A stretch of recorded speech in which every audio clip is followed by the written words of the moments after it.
What's going on, everybody? How you doing? It's been a long time, and man, we've got quite a bit of craziness, huh?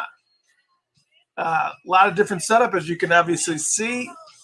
I'll wait for you guys to come on in because it's going to be a lot of fun. We're doing a little bit of everything, man. We're doing. It's going to be awesome. We're broadcasting. And I hope you guys are joining us and whatnot. Welcome, one and all. Hey, Susie, what's going on? We are actually, I've been kind of doing a little bit of research and found out that, hey, Tanya, how you doing? Aaron, hello. Michelle, hello. Doing a little bit of research. Veronica, hello. About, we keep getting kicked off of, Terry, hello, of Facebook and YouTube whenever we play music. So I was trying to figure out, well, what platform is going to work for us that we're going to be able to actually broadcast and not get kicked off. Come to find out that Mixcloud actually allows us to record. And if we play music, they will actually pay the artist and take care of all that. So that's fantastic. So we are actually going to be doing stuff on Mixcloud as well, including some special announcements that we're going to have coming up later regarding music type broadcasts. So I hope you guys will tune in for that. It's going to be a lot of fun. Andre, what's going on? We got a couple of tidbits, Andre, that you're going to be interested in for sure. And hope to make sure that you guys, all this stuff's going to be. Yeah, it's well, and here's the thing.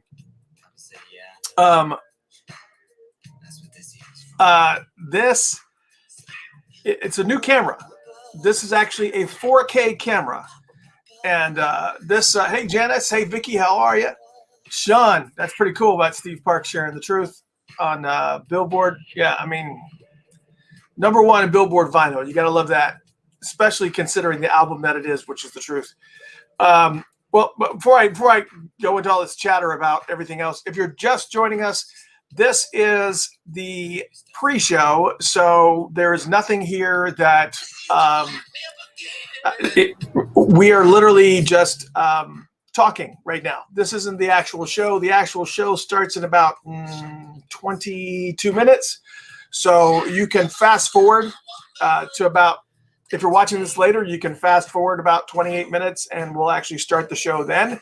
Right, this is actually the pre-show, and we're still working through it all. As you guys can tell, this is Charlotte, hello. As you guys can tell, this is very, very different. I got a brand new camera. I don't even know where the box went, but it's a brand new camera. It is a Logitech Brio, B-R-I-O, and it's a 4K camera. So it's high definition, high def. And the other thing that I did not notice about it was that it is it's going to show a lot more. Because remember, when we used to do these shows before, every show that happened before this, I think the screen was like right here. And it was much closer. It was much closer to me and whatever. So it is. I think because of the fact that it's 4K, it is going wide, so that if I decide to show this on TV or in a movie theater or whatever, the whole entire thing will be captured. I don't know. I am not a big video person, but what I do know is that no, Andre, it's not a zoom option. It is. I don't think there's a zoom option on this, but this is the 4K version of video, and of course, it shows everything. So before, I only used to have to worry about whatever's in the frame right here. Now I've got to worry about everything all the way down. So you can kind of see the madness that is my back wall. There's tons of things that you could actually pay attention to, obviously. Everything from albums and CDs to, there's so much going on here. And so you got lots to look at. And Yeah. Andre says cannot read anything off of my screen anymore. Yeah, probably not. It's just yeah, it's cleaner. It's definitely high def. One of the things that I was noticing was it was doing this weird thing when I was first starting out, where it was kind of refocusing every now and then, and it doesn't seem to do that anymore. But yeah, the side of the Times ball. You know, I actually put this. I put this lava lamp over here, but what's really weird is that it doesn't matter how high def that the cameras get for whatever reason, it just kind of shows kind of red, and you may see some movement every now and then over there, but it's just weird. Anyways, yeah. So there's a lot of weird things. It's just unusual. Tonight we are going to be, Sean says it would be because it's a wider angle lens. The only way to give a tighter headshot would be to move the camera in closer. Yeah, I'm okay with not having a tight headshot. I think this is kind of interesting. There's a lot to look at. You can actually see what shirt I'm wearing because it's not just here up. You can, it's just, there's so much going on. And I love it. I love the fact that you can. So I picked out some of my favorite CDs and put them up so you guys can. I'm going to switch that out. Probably every show that I do, I'm going to switch the CDs out so that you can kind of see different CDs every single time that we broadcast. We've got some of my favorite books back here. We didn't start the disco ball or anything, but yeah, it's been amazing. Shirley, good evening from beautiful Philadelphia. Cammie's on the board. How you doing, Cammie? Welcome. Yeah, so I hope that you guys don't mind. It is you're seeing me in high def now, and seeing me in high def. Yeah, so I'm actually pretty psyched. It's been pretty amazing. To kind of play around with this, but again, we are in a position now where we are. I have to kind of step up things, and I want to make sure that everybody, that you're getting the best, and that's all that matters. It's important that you guys get the best video, the best audio that I possibly can do. And that's been really, really tricky. And I mean, because we've got so many other things that we could be focusing on, right? Right now, I'm sorry, I'm had to pull something up here on the iPad here because I may or may not need to use this tonight. We will absolutely positively see. But anyways, yeah. So we've got so many things that we got to work on. I mean, one of the biggest issues that we currently have. One of the biggest issues that we currently have is we have these massive videos. Again, for those of you who are just tuning in, the show actually starts at 8 p.m. Eastern Standard Time, so you still got another 15 minutes to go before we actually do. This is the pre-show. But so welcome, one and all. Mary says, hey, from hot ass Vegas. I believe it. Oh my gosh. I heard over there in Nevada and Arizona and Texas, it's just brutal, the heat. It's just crazy. Andre says, what do you think about the latest single? If you're talking about Born to Die, it's amazing. It's fantastic. We talked a little bit about it last broadcast. Which was pretty awesome. Andre, no, we're not going to do a nude show. Not until I can figure out the Zoom. But anyways, it's going to be interesting because we have so much, we have so many different things going on here that I can actually, spend time throwing out into the background, and it's just been, it's all. I mean, I kind of like this whole thing. Anyways, but our problem is that we have these massive video. Lenny, what's going on, brother? We have these massive videos that we do every week where we're talking anywhere between 2 to 3 to 4 hours sometimes, and nobody has the patience is not the word. Nobody has the wherewithal or interest to actually sit and watch those long videos. So we want to be able to make clips. So we're trying to find somebody who will be willing to take some of these videos and actually make consumable video clips. I mean, I think that's one of our biggest issues. Like one of the things that we've been trying to do, we had the broadcast not too long ago. Where was it too long ago? Maybe a few months ago, I think, of Prince's dirtiest songs. And we said, there's probably about 10 that we probably named, or somewhere between 10 and 15. And there were some that, whatever.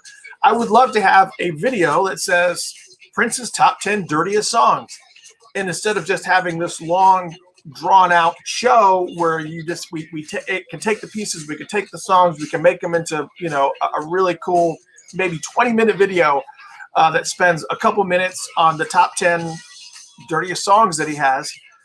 And just kind of go through it. Same thing we did with the Women of Funk. We were talking about the Women of Funk. It would be great to be able to take all those pieces and put them in videos that are quick hits, that are easy to be able to watch. They're digestible.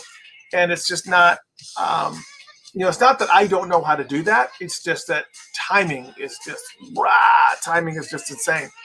Thanks, Brian. Appreciate it. Again, for those just joining us, we are in 4K world now. I actually spent a pretty penny going to Micro Center and bought a Logitech Brio, which is a couple $100 video camera. Not really too pleased about that, but it was an investment in what we're doing here. But it's 4K, so it's very, very high resolution. And because it's high resolution, it covers everything on my entire back wall. If I were to, I actually thought about, maybe if I turn the computer this way, you guys would be able to get my whole entire wall, which would be really, really cool. But this tchotchke world that I have back here, not including the albums and the CDs, there's a lot going on. So it just makes it interesting. It makes it interesting to hang out and actually, if you're not interested in what I'm talking about, you could actually spend time just watching everything or looking at all the little individual pieces all over here. Because there's so much to look at. Mei Ling, Little Red Corvette in the house. How you doing, dear? Dolly, hola, from Pittsburgh, California. And as I mentioned before, we are now officially on Mixcloud, Mixcloud, mixcloud.com/Funkotopia. And we will be, whenever we do the DJ shows like I did last week, whenever we do the DJ shows or whenever we do any type of new music shows, which are coming, by the way, we're going to do them on Mixcloud, because Mixcloud allows us to be able to play the music. It allows us, and it doesn't kick us off. Matter of fact, it actually goes to the next level. It says it actually pays the artist commission on our behalf. So it's actually really cool. So that really helps. And, we need to figure out exactly what that amount is, because we already pay ASCAP licensing fees. So we kind of have to figure out exactly what it is, how much is involved here, or what's being paid. But it's pretty nice. It's good. It's good. Veronica is asking, how are you doing today? If she's speaking to me. I am doing fine. I'm doing great. It's good to see you guys. I know last week we didn't really talk too much. I just did the DJ thing. Was just kind of hanging out and doing the whatnot and just jamming out, and just kind of turned all the lights off and turned the disco lights on and just jammed. And it was so much fun. I enjoyed doing it. Had a good time. I was very, very rusty. It's been a long time since I've got behind and DJ'd something. So it was fun to do that. It was a good time. And of course, we got kicked off of Facebook. We got kicked off of YouTube. And then everybody had to jump ship over to Twitch, which was, I was just like, there's got to be some place other than Twitch, which is a gaming. We're going to talk a little bit about Twitch tonight. Some things that went down at Twitch that don't have anything to do with Prince or music even. But we thought it was funny. Hey, Susie, how are you? What's going on, brother? I said brother for Mr. Pennington. Hello, Susie, how are you? What's going on? Veronica says, I don't have Twitch. Yeah, we didn't have Twitch either. Cassandra, how are you? Welcome.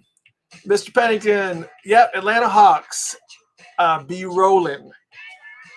So for those who are not sports folks, for the basketball world, the Atlanta Hawks actually won in the playoffs, and they're actually going to the finals.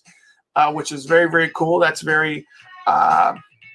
It's definitely something that was surprising. We've been to the final. We went to the finals before it's been about 6 years. I think we went to the finals in 2015, and that's normally where we cap out because normally with the Hawks, which is kind of interesting because we're doing this with the interim head coach. But what's interesting, and this happens with the Hawks quite a bit, is that they are there's always like just a couple of people that are the main folks that are the ones that are without them, it's just not happening. So, for instance, we're not. It's not happening without Trae Young. It's not happening without Collins. It's just like if you don't have those pieces, it's not. Yeah. So I think there's only a couple pillars that are holding this up, and I don't think we don't have a cohesive enough team to take it any further than what we've made it. I think we've capped out. I hope that I'm wrong, but yeah, I hope that I'm wrong, but the team's just not cohesive enough. There's too many missed shots. There's too many. Young is amazing, but he does not know how to pass the ball. He'll run all. I don't know. It's just. I hope the Hawks win. That'd be great. I just hope it's just a problem. It's just very, very probable. Manny says, "Is that Taste of Honey I spy with my left eye?" Yes, it is. That's Taste of Honey down there. Correct. Good eye. Yeah, there's lots of stuff you probably see. You probably see you got Cosmic Slop over here, and got Bootsy over there, and you probably see all the different CDs they have over there. We have Van Hunt over here. Then we got Reach the Beach by the Fix, and we got King's X Dog Band. Then we got Police Synchronicity, and then moving up, I got the Ohio Players and Lenny Kravitz's Mama Said.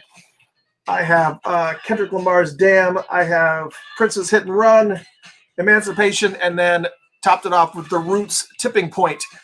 And so every week what I'm going to do is I'm going to move those around. I'm going to showcase different CDs and different albums. I'm going to switch out albums, whatnot. So, yeah, it's going to be awesome. Lenny says Trae Young, a.k.a. Bruno DeBarge. Yeah. Yeah, it's gonna be missed. It's gonna be a mess. Anyways, Greg says Milwaukee and the Bucks in the house. Yeah. I mean, you can't. The Nets are on fire too, man. So it's what are you gonna do? Or we're on fire. Did they make it? I can't even remember now. Yeah, it's a great Bootsy album for sure. Rob, I see you in the room. Let me see if I can get this headphone on here, because remember, I still haven't figured out the magic of not being able to play music in this headphone. Where you are. What's up, big man? How's it going, man? Yeah, I can hear you perfectly fine and whatnot. Welcome. Did you see that this is I don't know if you heard or whatnot, but this is my new camera, my new video camera. It's a 4K camera now. So it's much wider. Wow. It's you can response. Entire back wall. It's insane. So. That's amazing, man. And you can see like everything in high def. That's terrifying, man.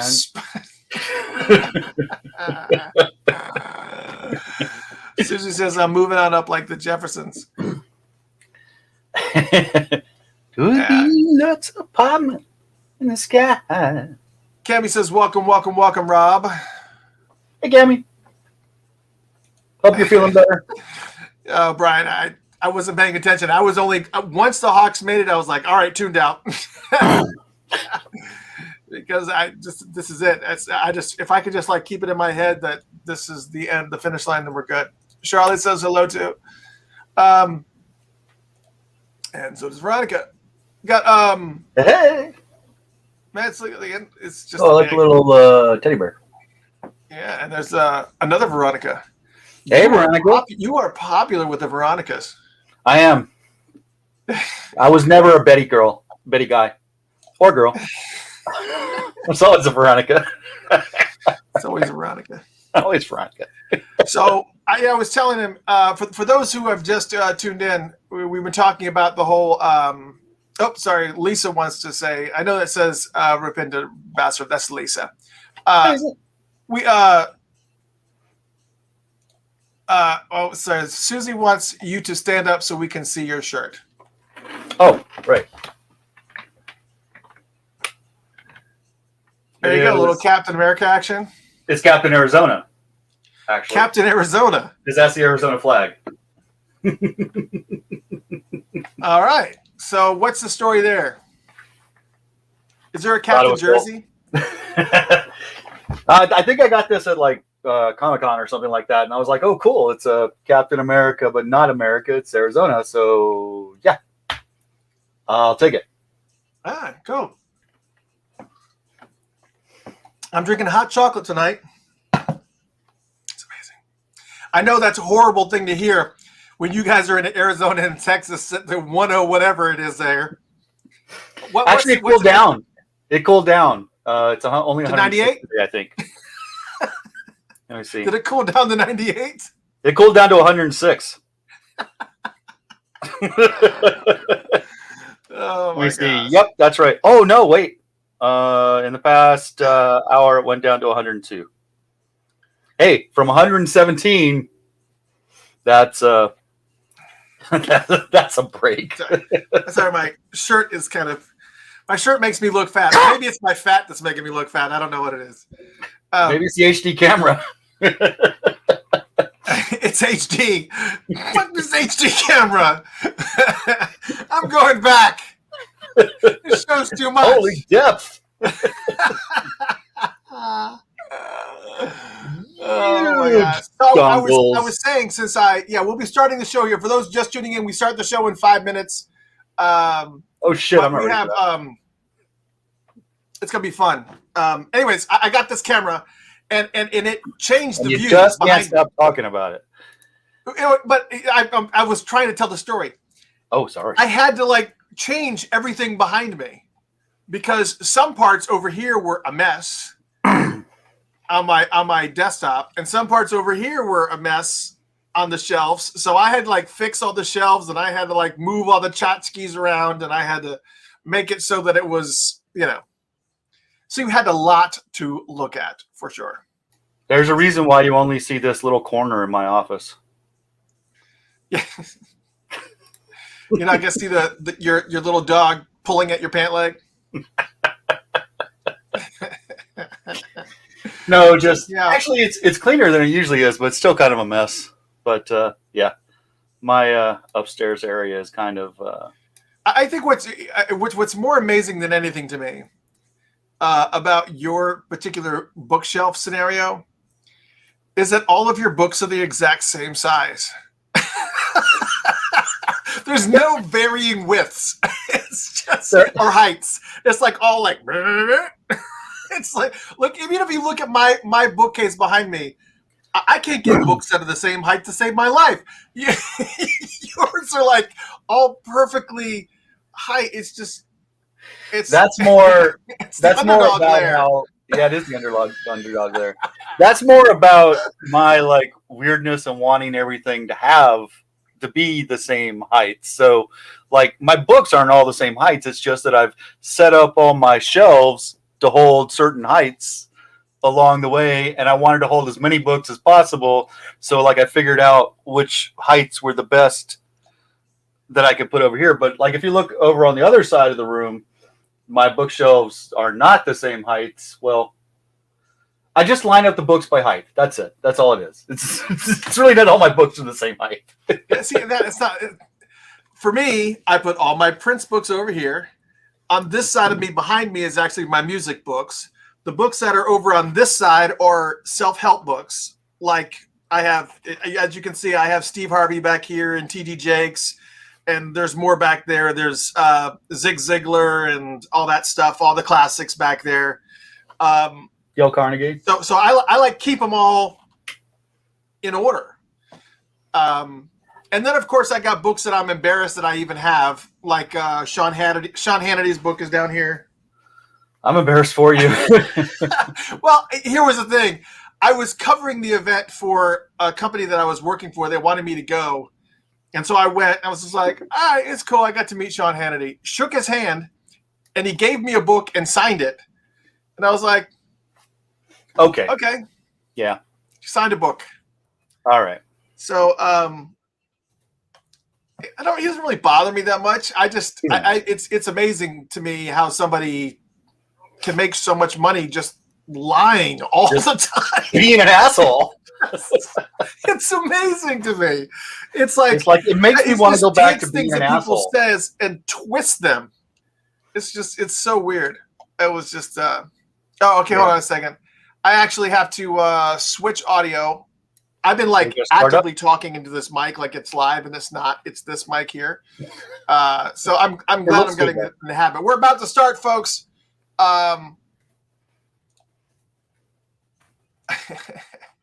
Thank you, Lawrence. Appreciate it. I feel great. Want to feel? Already have. All right, hold on. Now the phone, can you see the phone? Can you lower in the phone trying to get rid of the phone? All right.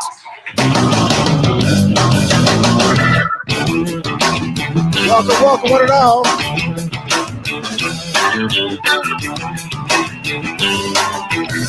Hello. Oh, now I can hear myself great. I hear you great too. Oh my gosh. I miss all of you.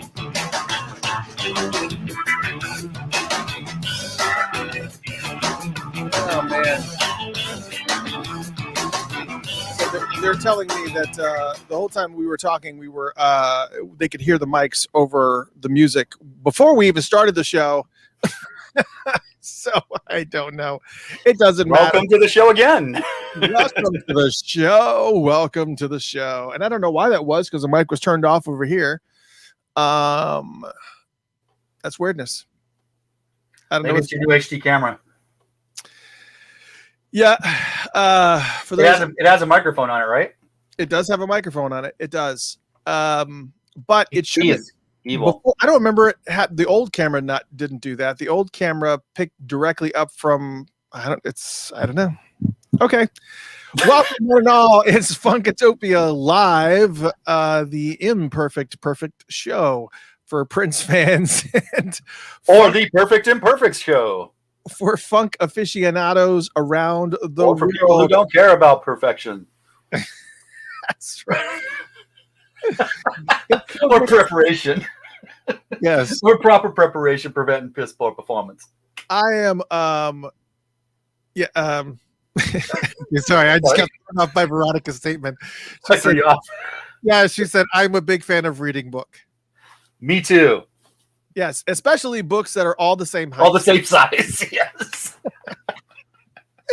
You don't have to adjust your hands. It's easier. You have carpal tunnel. Yeah. It's so good seeing all you fine folks again. Let me tell you, we are actually, which is pretty awesome. And Rob, you may not even know this. But I don't. You don't. You probably don't. I know very little. We are officially on Mixcloud now.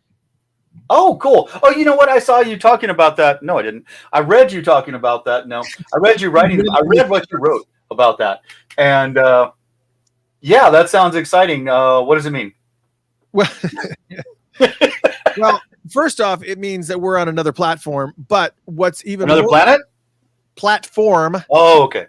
And then, but the other part of this is that Mixcloud does not kick you off for music. Good. I like them already. Yes, and basically what we can do is we were going to do tonight was going to be I don't know what I just said there. What we were going to do tonight we were going to be having a new music night. We were going to be playing, because I get sent new music all the time from independent artists all over the world. And I'm not kidding when I say this. I get stuff from the UK. I get stuff from Australia. I get stuff from everywhere. And I've got so much of it that I would like to share it with you guys. And I would just like to share the music with you guys. And the problem is that it's a lot of work. And the other problem is that if we do it, I don't know what Facebook is aware of and what YouTube is aware of. And so when we start playing music and we get kicked off of these platforms, it really sucks. It makes it really, really difficult because we can't play any music. Like I wanted to play Born to Die, the new Prince track that was released off of Welcome to America about a week or so ago. And we did play a little bit of it, but it was a couple weeks ago actually, but we could only play a little clip of it because if we don't get off quick enough, then Facebook kicks you off and YouTube kicks you off. So you can only play like the smallest snippets of music. And it's just so frustrating to, when you want to play music. And I just said, last week I did the DJ event where I turned off all the lights. I had the disco lights going and I was just doing nothing but just playing music. And I knew I was going to be kicked off of Facebook. I knew I was going to be kicked off of YouTube, but I didn't know how long and I didn't know when. And every now and then you fall through the cracks and somehow your stream stays up, but they can't chat or whatever it is. And I said, you know what? There's got to be a platform that's out there that allows me to be able to play music and not have a problem with it. But during some research, I found out that Mixcloud is that answer. Mixcloud, there may be some other ones out there too, but Mixcloud, not only do they allow you to play music, but they also pay royalties to the artist when you play the music. Now, I need to look a little bit more into that part of it because we already pay ASCAP licensing fees. I don't mind paying, if it's included in my membership, I'm cool with that. But I don't know how much above and beyond it is. Like every single time I play a song, am I going to get charged $3 for every song that I play or something? I don't know. So I got to figure all that out. Test it and find out. Yeah, we could. Sure. I thought you said we were on already. We are, but we're also on tonight. We're still on Facebook and YouTube. So I don't want to play a song and be kicked off at the beginning of the show. So let's save that for the end of the show. I'm catching up. Where if we do get kicked off, it's, we're saying goodbye anyways. Well, Yes. We'll just save it for that. But anyways, so it's awesome. I'm very happy that we're going to be on Mixcloud because next week we are going to be doing a new music show, which is what we intended to do, right? But we'll be doing a new music show and it will be Mixcloud only. Well, actually, I take that back. We will do Facebook and YouTube, but we're going to ask that people go over to Mixcloud because you won't get kicked off there. You don't have to worry about your experience. At some point, you're going to have to. Yeah. Because what happened with the DJ show last week is that I was playing a bunch of Prince music, obviously, and we got kicked off of Facebook and YouTube, and everybody had to go to Twitch, and everybody was like, everybody was questioning, why am I on Twitch? But we need to turn this into a video game. Yeah, it's right. And we're going to talk a little bit about Twitch tonight. If you saw the show notes, this is crazy. There's some things has nothing to do with music, but we were talking about different types of ideas and stuff that for the show and various platforms, and found some really interesting things going on at Twitch that I thought were interesting and just nothing to do with anything other than holy crap, this is okay. Now I understand some of that stuff you sent me. Yeah, so we'll talk about that too because it's a riot. It's so funny that this stuff is going on. This generation is going to hell. I swear to God. It's so funny. Every generation thinks that. Every generation thinks that the generation that's current is going to hell, right? I know. Yeah, they thought for sure that we were all spawn of Satan. Yeah, absolutely. Well, they were right. Technically. Aren't we all? Anyways, I am not drinking wine tonight. Tonight, I am drinking hot cocoa out of a official Paisley Park mug that only cost me $62. No, just kidding. I don't remember what it was. I think it was $20 or whatever it was. It was about half that. Yes. Yes, and that's the other thing too, is that you can actually join on Mixcloud. But the other thing too is that if you chat on Mixcloud, we have to have two windows open. Like this window, we can see all the activity that's going on Facebook and YouTube. We did not do Twitch tonight. We just didn't do Twitch tonight. So it's Facebook and YouTube here, and then we switched over to Mixcloud. So I would love for you guys to go to Mixcloud and sign up or follow us so that you can. It's just going to be so much better. Because Twitch, even though they don't kick you off for audio, once the video is done, they kick you off. They kill the video, so it's not even there. And the other thing that's cool about Mixcloud is they allow you to record up to 8-hour shows. No. 8-hour shows. No. Unfriggin' real. Now, YouTube and Facebook will allow you to do that too, but unfriggin' real that they don't put any type of limitations. They're like, how long can I record? And it's like, 8 hours? 8 hours? Holy cow. All right. Anyways, let's talk about news, shall we? Let's go ahead and start this show off. Tonight, we are going to be doing a free-for-all, but first we got to go through news. You know how news works. We talk about all the funny and great things that are going on in the world, and some not so great. And then we're going to go into the free-for-all. And the free-for-all, we're going to open up the phone lines tonight. So I'm excited about that. So you guys will be able to pick a phone and call us and say whatever you want to say, ask whatever you want to ask, and we might answer you. Could happen. It could happen. It could happen. Possible.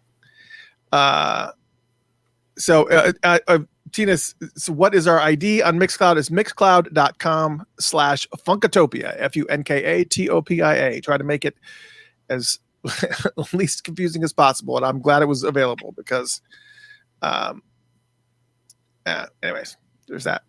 Let's start with the first bit of news, shall we? And I guess you probably have, are you going to be doing the graphic part of things here tonight? Yeah, something like that. Yeah, there's some things that you got that don't really have graphics to them. Correct. This one does. Yes. Okay, fine. You got to have visuals. For those who were on the radio station, you're like, I don't give a shit about visuals. Right, who cares? Visuals? I don't give a flabbing. All right, hold on. It's coming. That's not it. It was coming. Oh, fine. I'll just do it there. I'll just do it the easy way. Okay. So let's talk about news, shall we? Rapper and I guess hip hop extraordinaire gentleman himself, Mr. Wiz Khalifa, has been tapped to play George Clinton in the new biopic that's going to be put together called Spinning Gold. And basically it is a movie about, or is a biopic about, Casablanca Records founder Neil Bogart. And again, the movie is called Spinning Gold. And now it's not completely about George Clinton. It's just that, I guess, as these artists that have been on Casablanca Records happen to, their story arc happens to come in, these various artists appear. And anyways, that all being said, Wiz Khalifa is going to be playing the part of George Clinton. And then on top of that, there are other artists in this film, such as Taylor Parks. She's going to be playing Donna Summer. Lettucey is going to be playing Gladys Knight. Lindsay Fonseca will play the music manager, Joyce Biowitz, I guess is how you pronounce it. And also, Jason Derulo is actually going to be in this movie too, and he's being cast as Ronald Isley in the film. Oh, that's interesting. And here's a picture of Wiz Khalifa. He'll be playing George Clinton. Now, he could pass for a young George Clinton, I think, if they did him up right. Yeah. They had to remove the face tattoos and whatnot, but outside that, yeah, he's going to be playing George Clinton. And, a lot of people don't. And I think if I look over in my music collection here, I probably have tons of Casablanca records in there for sure, because Casablanca was huge in the 70s. They had acts on their roster like obviously Donna Summer, we just mentioned. Kiss was on Casablanca. Parliament was on Casablanca. Village People were on Casablanca. The Isley Brothers, Gladys Knight, Bill Withers. I mean, I'm positive that I have Casablanca records over there, but or Casablanca or Casablanca. How do you pronounce it? Casablanca. Casablanca. I don't know. That's how I'm going to say it. Casablanca, tomato. Go away. Jaden is here. Hey, Jaden. I'm sorry. Normally, if I cuss, she normally gets mad at me, and I try to keep it clean, but I think have you already cursed? I think I've used profanity twice in the show already. You got to put money in the jar? No. Okay. No money in the jar. It is all it's just what it is. Good for you. Yeah, I had. Oh, did I download? I hope I did. I hope I did do this. I don't know if I did or not. Also, it's good to see live concerts again. Have you gone to any live concerts recently? I'm gonna take that as no. Wait, but yes. They had this thing. They have this thing where I can't remember the name of the company. I'll have to look it up. But they get different musicians together and different artists together, and then they do these outdoor concerts where they do like the last one I saw was Ella Fitzgerald. They did a bunch of Ella Fitzgerald songs, and it was really, really awesome. It was outside. It was before it got really, really hot, and I can't remember who the woman was who sang, but she's on. She was on one of the finalists. Well, no, I think she got down to the top 30 in American Idol, and she was great. She was amazing, and they like told stories about Ella Fitzgerald and Louis Jordan. Louis Jordan, yeah. And the music was great. They had this great jazz band who played with all kinds of different bands, and it was awesome. It wasn't even that much. It was like $20 or something like that, I want to say. Maybe it was a little bit more, but it was great. It was such a great experience, and me and all the kids went out, and I think Jen's mom was in town, and I loved it. I'll have to see if I can track that down, because they do it all over the country, and so they're probably doing it in some places where it's not super hot like it is here right now.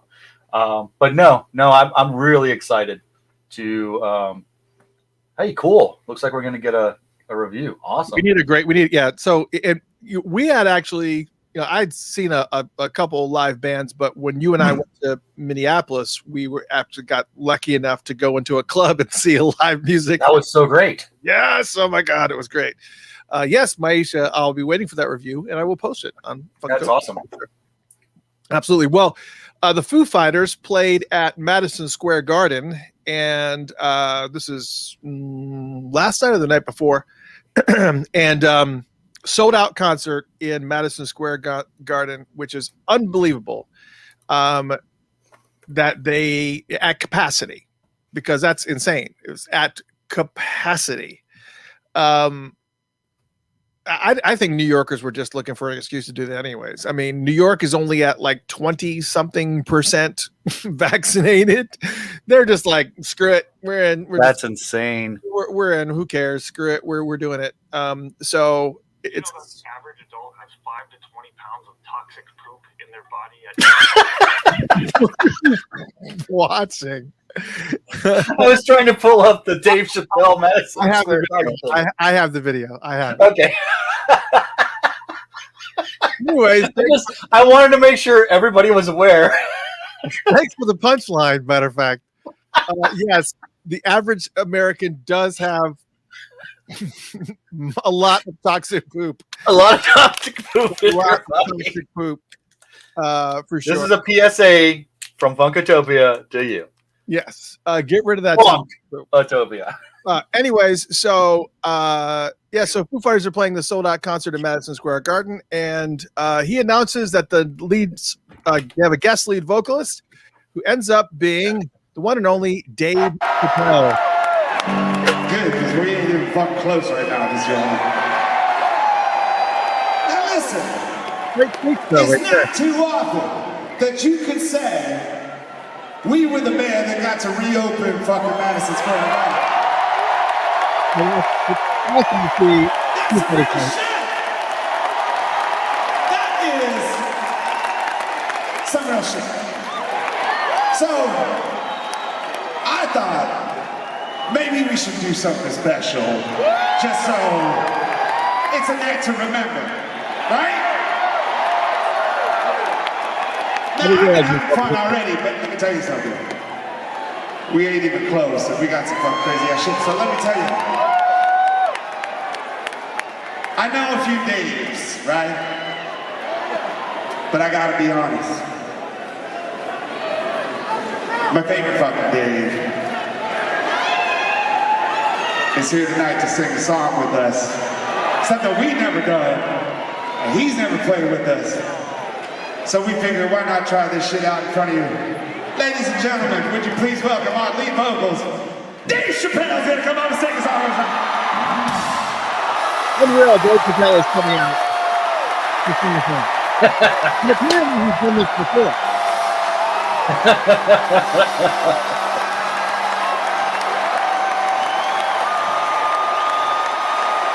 What's pretty awesome is that Dave is a Street Fighter fan.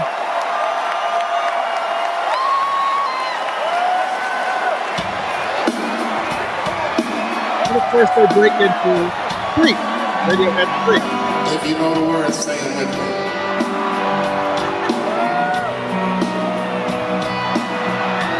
I'm not really know him for a song, but he at least managed to stay in key. When you were here before, I could look you in the eyes. You're just like an angel.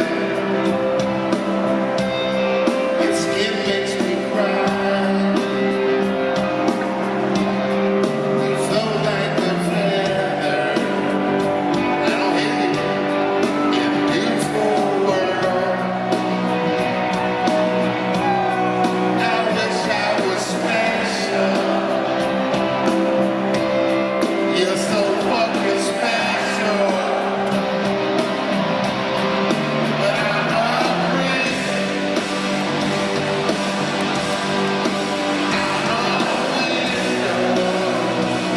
Great. Ah,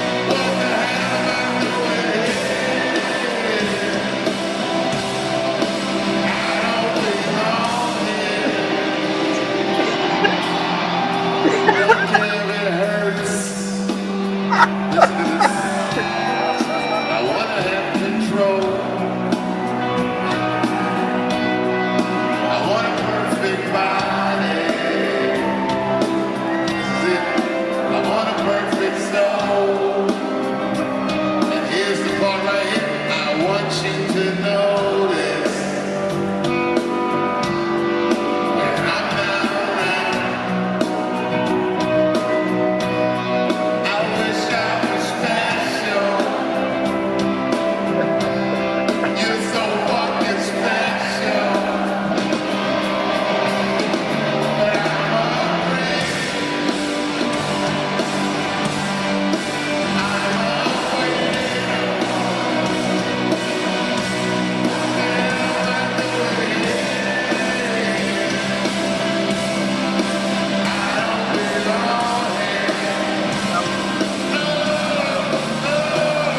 there is it.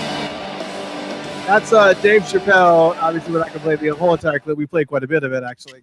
But yeah, Dude, but my favorite part of that was the drum, the kick drum. It has a picture of Dave Grohl on it, but he looks like he's dressed up like Barry Gibb. It's freaking awesome. well, the Foo Fighters are actually doing a new album that is BG songs? of Bee Gees stuff. No way. Yeah, there's some. Yeah, there's. I swear to you, it's true. And I saw. That sounds awesome. and they had like I can't wait for that. there was some type of marketing thing that they did where they were all dressed up like Bee Gees or whatever, and I don't know. There's something coming, but yes, it's happening.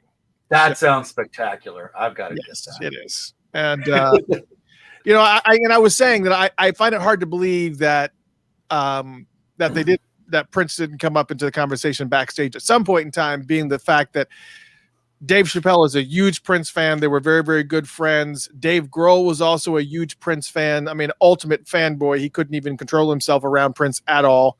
And on top of that, Prince actually brought Radiohead's Creep out at Coachella.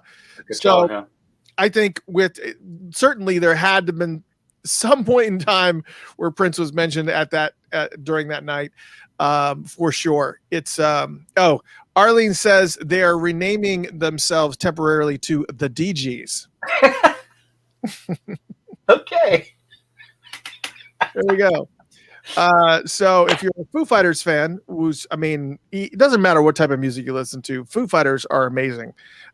They just are such great songwriters, and it's like hard rock. It's got lots of funk elements to it. It's it's great. So no, Dave won't be singing. Dave Grohl will be singing. Andre's asking. Not Dave Chappelle. Probably not. I mean, who knows? I take that back. I'm who knows? You think Dave Chappelle can sing that high? I mean, I know he can sing high, but I mean, can he get his voice up that high? I think he was singing high there. He had to be. My brother-in-law said that he saw Dave Chappelle at a very small club. We went to go see. I told you we went to go see Louis C.K. A couple of weeks ago, and he said he saw Dave Chappelle there at this really small. It's a really small venue. I don't know how many people it seats. Maybe 150, maybe. Wow, really? It was really small. No more than C.K. or Chappelle? Chappelle. Oh, wow. Okay. Yeah, and that's where we saw Louis C.K. too. And anyways, he was saying that when Dave Chappelle came out, it was just not a great show because he was apparently too fucked up. Yeah, he was under the influence for sure. But Dave's one of those kind of people that it's just, he's not like what's the guy that used to be on Saturday Night Live, that Man on the Moon. Oh yeah. It's not like not everybody can get away with going on stage and just reading a book.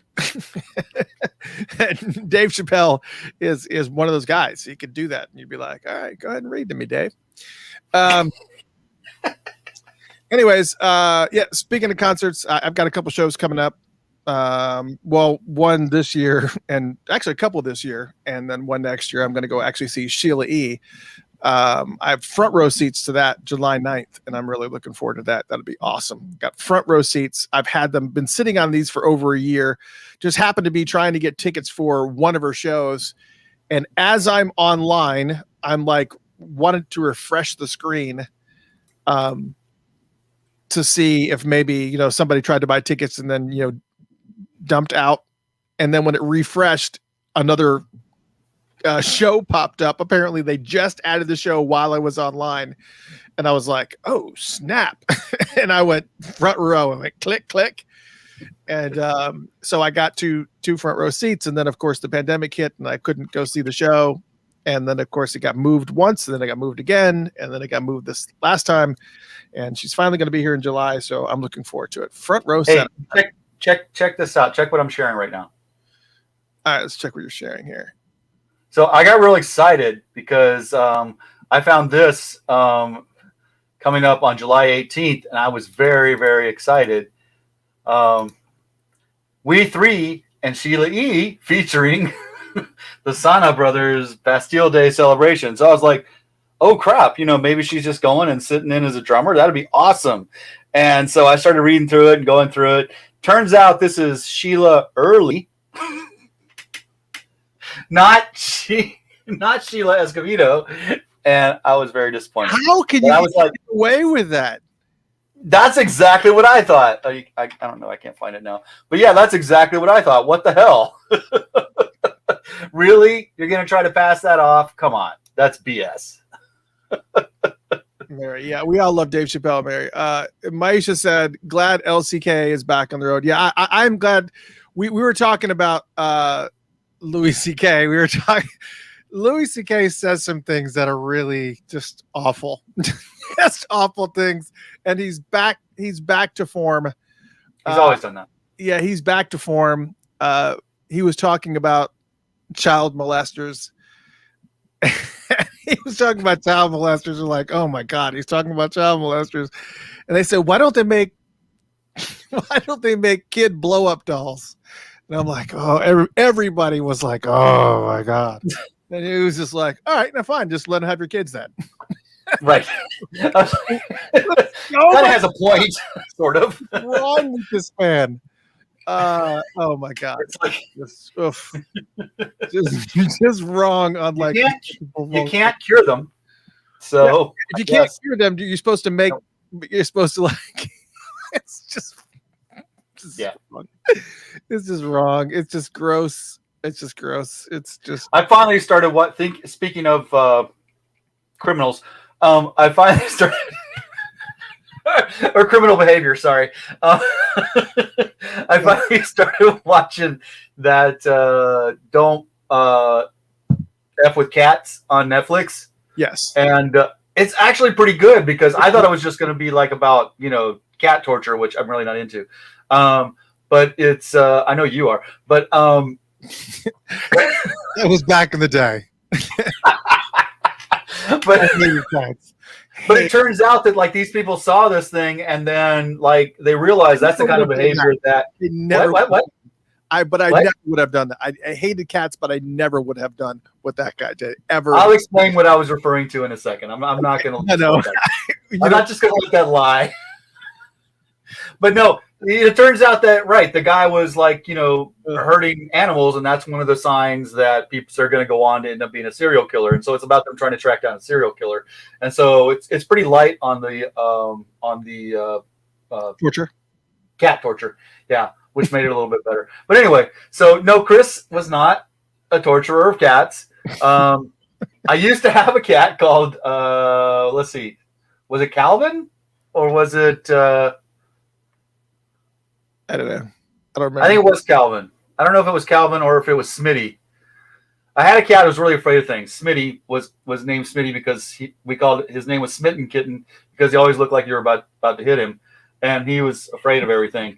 And so Chris liked to fuck with him. And he's sitting cobbling on the couch. My favorite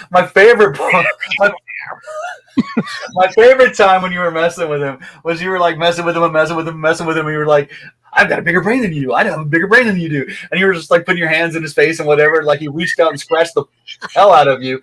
And I was like, yeah, but he has a greater capacity for violence. Oh my God. Yes, it's Psych 101. Kids who torture animals are likely grown psychopaths. Hi. You either become a serial killer or you start a web-based radio station. All right. So this next thing I want to talk about here is interesting. This is totally off. I know Andre keeps saying, "Hey, we're gonna talk about music. Talk about music." But do you have video on? Do you have my video on? Is this what's happening? Because I'm hearing an echo. Anyway, no, I don't have anything on right now. I'm just listening to you. Well, all right. I have my microphone pretty far away from my speakers. Yeah, I don't know. Anyways, I put my headphones on. It's okay. We always try to find ideas for shows here. Yeah, we always try to find something to do, something interesting. Maybe we talk about news. Maybe we talk about whatever it is we decide to talk about. And let me mute you for a second. Let me see if this works. And yep, the echo's definitely coming from you. I muted your mic, and yeah, it's actually coming from you somewhere. Let me see. Is that a little bit better? Let me see. Nope, still there. It's okay. It's all right. We'll work through it. Anyways, are you familiar with ASMR? Yes. Okay. Is that a little bit better? Let me see. No. I don't understand why all of a sudden we have this issue. We haven't had this issue before, and I haven't changed anything. I think It's your HD camera. no. Yes, I'm familiar with ASMR. Actually, Tristan likes it. Yeah, and I can see why. For those who don't know what ASMR is, what does it stand for? Asynchronous. Oh crap! You had to ask me that question. No, I can look it up. Hold on a second. ASMR stands for what? It stands for Autonomous Sensory Meridian Response. That's what it is. I would have never remembered that, but it's Autonomous Sensory Meridian Response, and basically it is. The echo went away. Fantastic. But basically, Maybe it wasn't really me. it's the practice of really this high definition audio, and they magnify the audio like a lot. So it'll be just random sounds of like people crunching ice and whispering in your ear and whatnot. And it's designed to pique your senses. And most of the time, ASMR is yeah, like that. Most of the time it's relatively innocuous. Here is an example of ASMR that is what people are into. This is what ASMR is.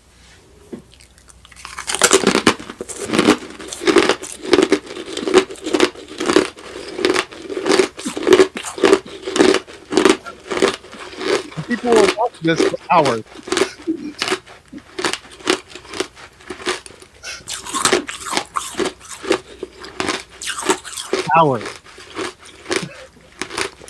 I've seen videos of this girl right here that go on for like an hour and 45 minutes. I can only handle about 3 minutes of it. I'm just like, close your mouth.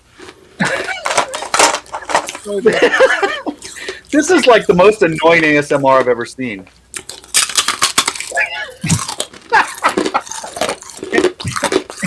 Anyways, this is like going to dinner with somebody that like you're never going to go out to dinner with again.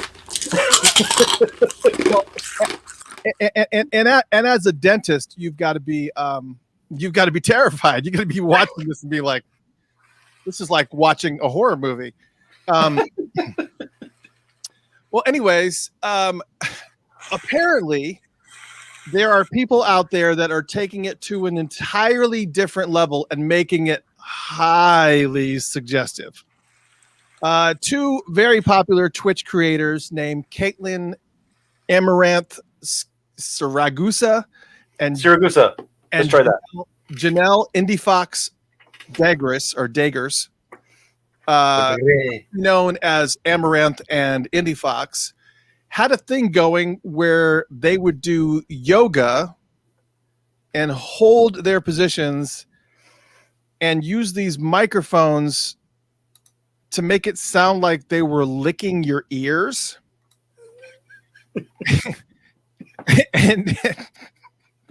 and well over 10,000 people would watch each time they did this. But actively, all right. Does that sound like licking your ears? But actively give them money to do it longer. So if you gave her $20, she'd lick the microphone for 3 minutes. If you gave her 50, so this went on. But see, give me $20, I'll lick it for 10 seconds. But anyways, there was a variety of other different tasks and what like if you gave this girl $250, she would actually, she would actually write your name on her forehead with like a marker, not a permanent marker, obviously, but it was just like this random thing. So, wait, are you suggesting that we start doing this? Okay, well, like like bump up our. let's watch bump up our- let's watch a clip and see if this is something that we would be interested in doing. Okay. All right. This is weird already. It is. So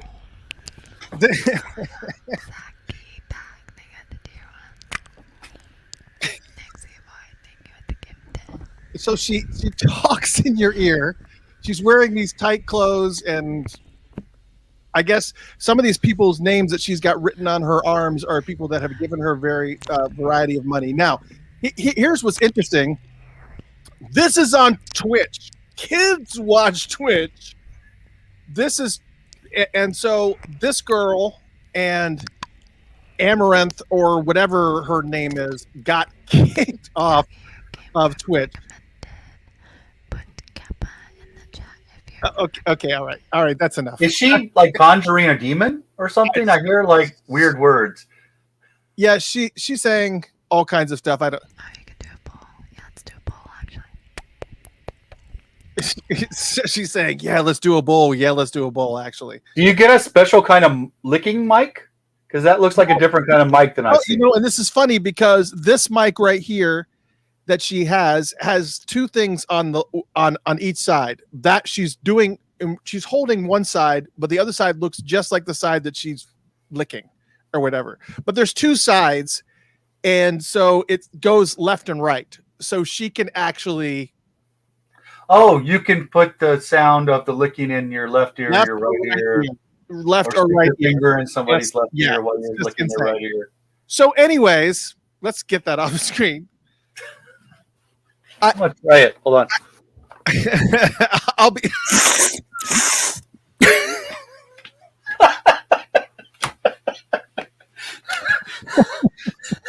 $20.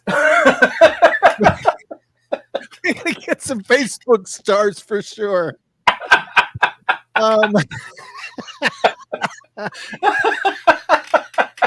So obviously, our apologies that we haven't been nearly getting anywhere near your expectations for this show. We kind of feel like, we've just missing the mark. We have been living in a hole. We have. Gabby says, "Do you need to pay me for watching that?" So, anyways, so that video right there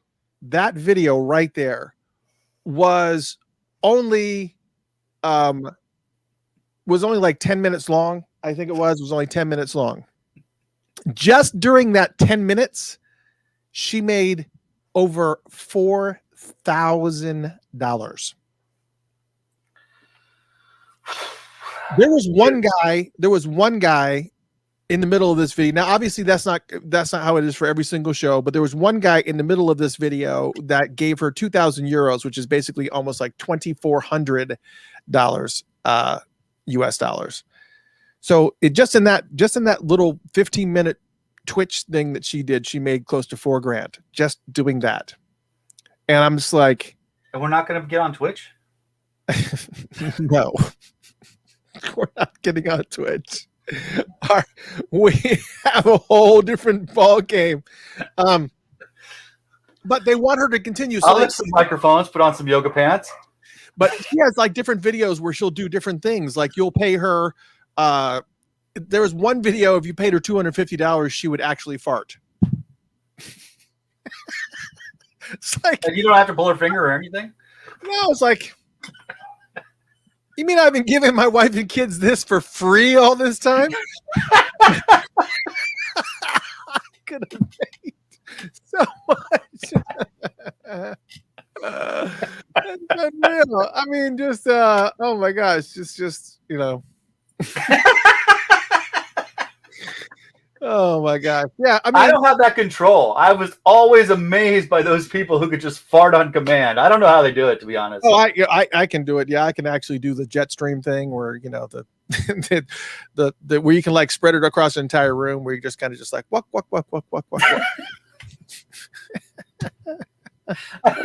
I don't understand. I don't get that. I don't want to know. Yeah. Well, first off, you got to have certain things like you got to eat a lot of bread. You gotta eat things that your body does not typically like. Okay, I don't know if you remember, but when I was younger, I could eat any freaking thing. Yeah, same way. I I did. could eat anything too, and then all of a sudden, my body was like, you know what? Maybe you don't like bread. Maybe if you like bread, you really like bread. But bread doesn't like you. Also, like anything acidic, like sodas. Like I could drink sodas friggin' all day when I was a kid. Now it's just like I have like one, and I'm just like, whew. And sometimes I'll drink a couple, and then of course, I'm waking up in the middle of the night gasping for air, fighting off acid reflux. It's like okay, I guess But that's different from farting. I'm just saying. But anyways, the whole point of that whole ASMR section. Well, are we done with the farting talk? Yes, we are. So these two girls that are on here, they have roughly 3.15 million followers. Actually, between the two of them, they have over 4 million followers on the platform on Twitch. And obviously, as I said, these people are making crazy money. But all I got to say is we're always looking for ideas for the show. This is what we're coming around to here. And we will try some things. If talking into the mic is what really works for you. You know, Chris, I've wanted you to say that forever. We can do it. We can do it like that the whole time if you want. Yeah. Prince, we'll read Prince lyrics really slowly. You never would have made me coffee. 23 positions in a one-night stand. You never would have made me coffee if I had never served you cream. just let us know what you need from us. Ronnie, go to Russia before it's too late. Just look for the purple banana until they put us on the truck. We'll do whatever you need us to do. But we want the show to work for you. Anyways, just let us know what you like and what you don't like. Rob has already proven that he's willing to go the extra mile and stick his ass in the camera if that's what you need from him. Black day, stormy night. Okay, maybe the cross is going too far. Yeah. So, anyways, all right. I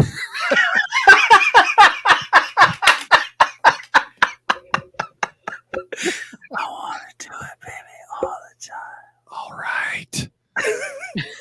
It feels so good. It must be a crime. All right.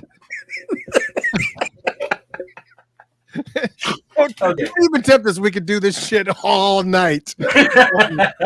Well, and we will. We'll do. Hey, $20. You can actually record it and play it over the loudspeaker during Halloween. Freak kids out. Just me. Like, I don't know what it is. He said we're going crazy. Okay. Let's talk about music and Prince related things. Let's shift gears. Whatever we need to do. Hey, listen, there is I want to tell you something about this Saturday. There's a private gathering. I don't know if any of them are in-house here. There's a private gathering that's happening in Connecticut. I don't know why I'm telling you guys it's a private gathering. But it's happening in Connecticut. That's not anymore. What's that address again? Yes. It's happening in Connecticut this Saturday, the 26th, at Jill Don Francisco's house. So everybody make sure that you go. If you know where she lives, she says, doors open, come on. She just let her know she's got to buy more beanies and weenies if you're going to come. But she asked if we could extend the Prince block since their party is happening in the afternoon. And since so many of them are hardcore Funkatopia fans and supporters, I agreed. And so this Saturday, we will be doing all Prince this upcoming Saturday. So that they have a soundtrack to party to. I do whatever I possibly can to help out Funkatopia supporters. So I want to make sure that their party is going to be friggin' awesome. And so that's what we're going to do. We're going to flip the switch this Saturday on all Prince. It's not going to be all weekend, just this Saturday. Just take care of them. Maybe I might do it all weekend. Who knows? But all that being said, it's coming and it'll be this Saturday. And you guys can thank Jill Don Francisco and all of their fans and whatnot. It's going to be fun. All right. Then on July 2nd, I don't think you're ready for this. I'm ready. It doesn't look like I'm ready, but I'm ready. Hold on. You got to share it. You got to share it. I am ready. I'm so ready. It doesn't look like you're ready. Because normally it appears down at the bottom, and then I go, share. It's not there. There it is. All right. July 2nd. Wait a second. That's not it. Wait, what? Hold on. That's not it. All right. Oh, you're right. That's not it. Hold on. I am ready. I'm ready. He says he's ready, but he's not. Here it is. All right. July 2nd. Sorry, I'm not accustomed to putting my ass in a screen. So. Yes, I know. See, we kind of turn things around. Throw me off. The 35th anniversary of the film Under the Cherry Moon. A retrospective happening Friday, July 2nd, 2021. It's going to be happening in Brooklyn, New York, but don't go. And if you'd like us to promote your event, please call us at 623-WE-FUNK. Don't go. Because we will promote your event and tell people not to go. Don't go because it's sold out. But the reason why we're telling you is because you can find out more information at the Purple about being sold out. You can find out more information about how they're having a great time and you're not there. Those of you who thrive on FOMO, go to purplepaisleybrunch.com and you guys will be able to actually get virtual tickets. And virtual tickets are only $20, and you can actually attend this event. They're going to be doing lots of really cool things that are going to be happening. There's a bunch of people that are going to be there. They're going to be dressed up like they're from, I guess, like they're from the movie. I guess. Yes, that's it. That's what it says. That's what it says. Yeah. Did you read this? I was trying to pull up the thing because there's a bunch of more information that's not on the thing. Okay. It's like too small. But yeah, so tickets sold out, $20 virtual attendance, and the virtual event will broadcast live worldwide at Crystal Lake. There's going to be special guests at the venue and virtual event. The attire is going to be attire that's inspired from Under the Cherry Moon. Of course, if you're going virtually, you can do that if you want, but you're only entertaining yourself. DJ Chris Robb is going to be spinning, which is weird. What? Yes, now notice that. It's not us. It's not myself, Chris, or Rob. But DJ Chris Robb is going to be spinning classic songs from Under the Cherry Moon and more. It's going to be prize giveaways. It's going to be organic henna and Jaguar body art. I don't know what Jaguar body art. What's Jaguar body art? Anyway, they take the blood from a jaguar and inject into your skin. Yeah. Okay. And you come away actually being able to run a little bit faster, climb trees better, and your teeth are a little sharper. But you have this kind of weird spotted skin thing that happens, and I don't know. Yeah, that's it. But you get to date a lot more furries. Let's stop that now. Seriously, Chris Robb, I think we should file some kind of suit or something. I think so too. I would agree. But anyways, yeah, there's gonna be body art there too by a company called Henna Get a What? That's what it's called. That's what it's called. But yeah, again, if you want more information, you can go to thepurplepaisleybrunch.com and find more information about that. Then, of course, something that is happening in Rob's neck of the woods, matter of fact, is the Welcome to America listening party. Yes, I've had so many people that were going to be no, my shit wasn't even virtually sold out. Virtually, they're still fine. Anyways, this is happening near Rob in Phoenix. I don't know anything about this place. Rob, maybe you do. It's Grand Avenue Records, but apparently it was named one of the America's top 10 record stores in the country by Spin Magazine. And they're having a listening party for Welcome to America on the day of release of Welcome to America. And I've had not one, not two, but three people ask me, are you going to this party? Are you going to this party? I can't, because I'm literally am returning from vacation like a week and a half before this. I'll be gone for like 10 days, and then I can't come back and then say, hey, I'm going to be gone again. So as much as I would love to go, I cannot, but it's going to be done at, I guess you can go to Heart and Star. That's 2 R's. .bigcartel.com. Alfonso doesn't have anything to do with this, does he? He doesn't have anything to do with this. I was wondering the same thing. I mean, no, Chris won't be there, but I'm going to go. So, you get the second choice. So if you want to meet Rob is going to be at this event. How cool is that? Cool. Yeah, heartandstar.bigcartel.com, as you can see on the flyer here. Everybody's going to be getting together, and they're going to be listening to Welcome America, which and this has nothing to do with, don't want to compete with this event or anything like that. I'm sorry that it's happening this way, but it is. I cannot let the release day of Welcome to America go unnoticed or unrecognized. So what I'm going to be doing is that Funkatopia is going to be having an online listening party as well. It's going to be online, but it's going to be a little bit different, because we are going to be doing an album chat for Welcome to America on the night of July 30th.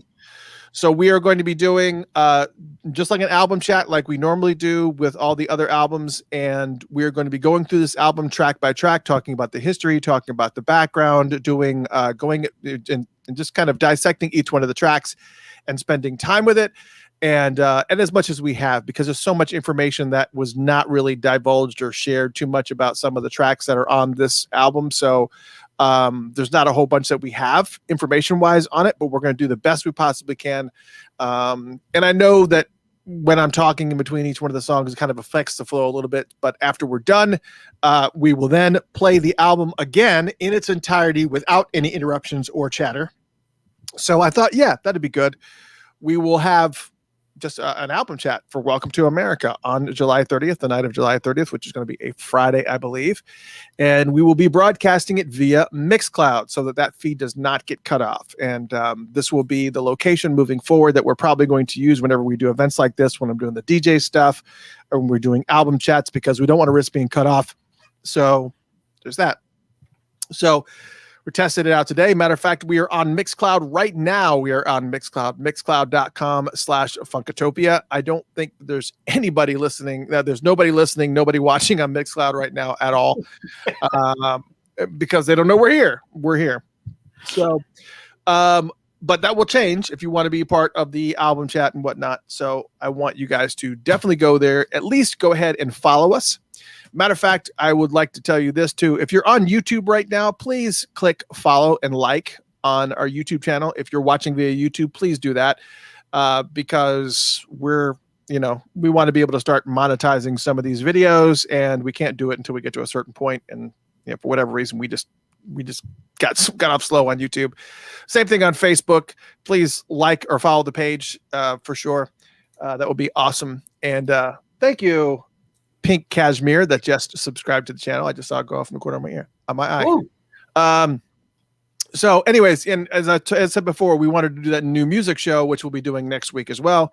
We'll be playing some new music from some brand new artists. And of course, if there's any more singles that get released off of this Welcome to America album, we'll also talk about that as well. But it's going to be a lot of fun. And we are going to be doing Mixcloud we'll be getting to Mixcloud quite a bit because it's going to be great. It's just important that we do Mixcloud because it won't kick us off. So Yes. I was actually looking at this. I think I used to go to this shop back when it was a CD store, and I think back in 2016, they changed it, and a new owner bought it and changed it into this really cool vinyl store. And I haven't been there since, so I'm actually really excited because I was checking it out online, and it looks really, really cool. And I guess the guy who owns it is kind of knows his stuff. He's been a DJ for years and stuff like that. So I'm actually really excited to go. So yeah, it's gonna be.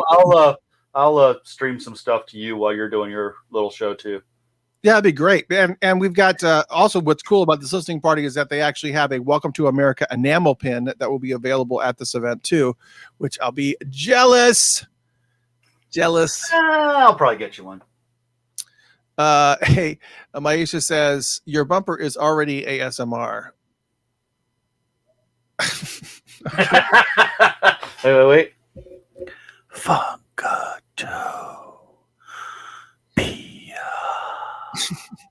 Oh, that's right. I do that little thing. I go, Funkatopia. I do that. I do that quite a bit. Yeah, you're right. And that is kind of ASMR. You're right. There is. Dude, you were ASMR before it was cool. Sure. Did you get your birthday present yet from me? Oh shit, no, I haven't. Where's my birthday present, man? All right. I was going to give it a little bit of time, and I was going to ask you again. And if you have not, then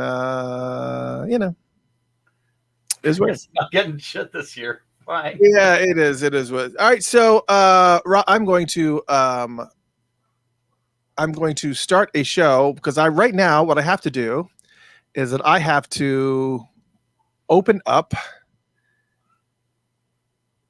I have to go ahead and open up. Let me see if I can do this here real quick. I got to open up the phone lines. I'm going to open up the phone lines. We're going to officially start this show. I got the number up if you want to, Yeah. I don't want to put it up until until I start the show here. Oh, good point. Hold on a second. Did I start the right one? Let me see which one I started here. I want to make sure that I'm. Whoa! Don't go anywhere, phone. Because I have to put all this information in order to start the show. He has to put all the information in Is it gonna ring? to start the show. Thank you for calling Call-In Studios host and call screener line. Please enter your show or meeting number and press pound. Enter your show or meeting number. Okay, let me do that for him. He's asking me a question. Hold on a second. What's that? Enter your 6-digit PIN number. Ooh, he changed. He changed to a woman. 6-digit PIN. Welcome, host. You are now in the callers from the Call-In Studio web interface. Yeah. Audio recording is on. Interface. That sounds so creepy. Interface. Interface. You know what I'm gonna do? Interface. Web. Interface.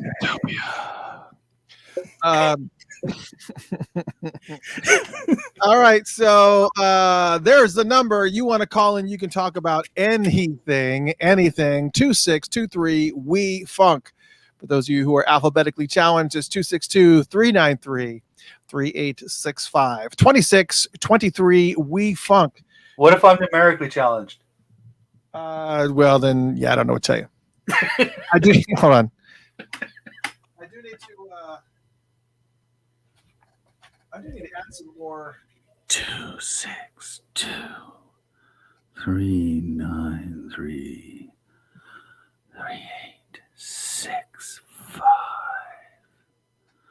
That's 26. All right. 23, All right. 24. All right. So, Funkatopia Radio, we are online right now. 2623 We Funk. You can call. You can ask any questions that you want to ask. You can absolutely do that. Matter of fact, I have a little scrolly thing that goes across the bottom.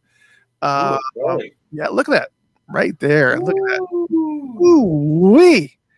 Wow. Yes, 260. Yeah, so you got the number right there. You can call and you can ask any questions that you want. You can talk about Like I'm anything watching you want to CNN. talk about. You can talk about ASMR. Does it make you feel some sort of way? It could be anything. You can be anything. You can give us does ASMR turn you on? I'm not gonna lie, it does make me feel some sort of way. Not the ice thing. Well, that actually makes me feel some sort of way. It makes me annoyed. Yes. I want to look at the person sitting next to me and say, "Stop it." Yes. Maybe you want to talk about Prince, whatever. Give us a call, 2623 We Funk, or you can dial in at 262-393-3865. But one of the things I wanted to do is I want to talk about, we talked about this book right here. Wait. Can we talk about ASMR for a second? Sure.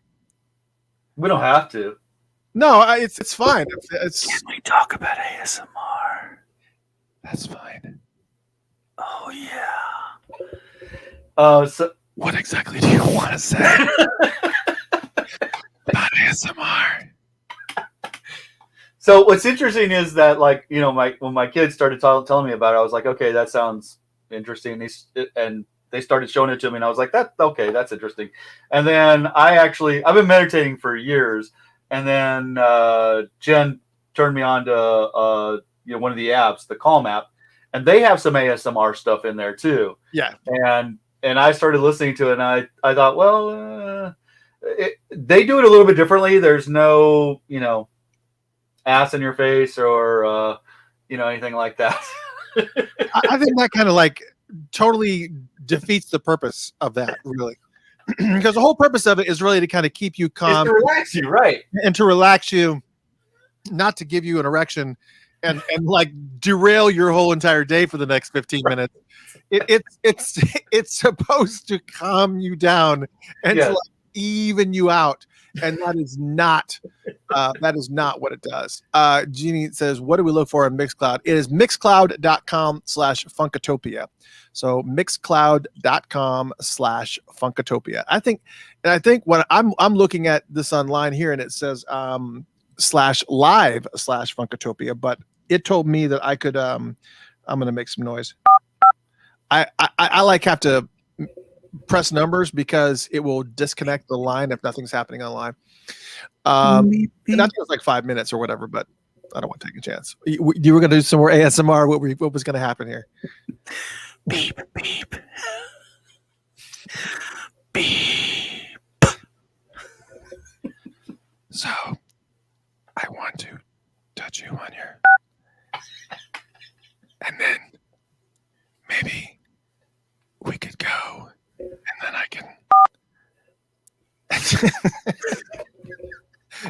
That's all right.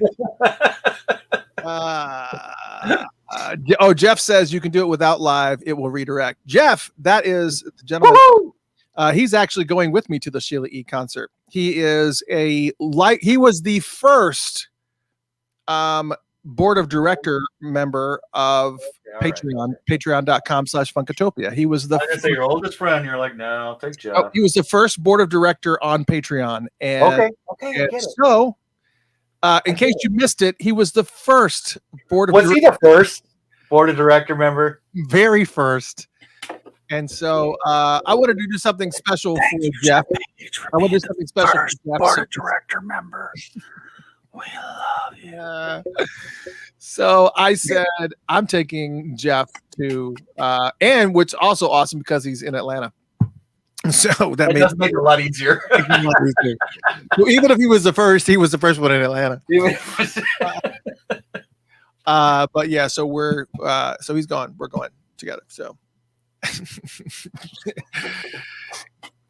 you're welcome.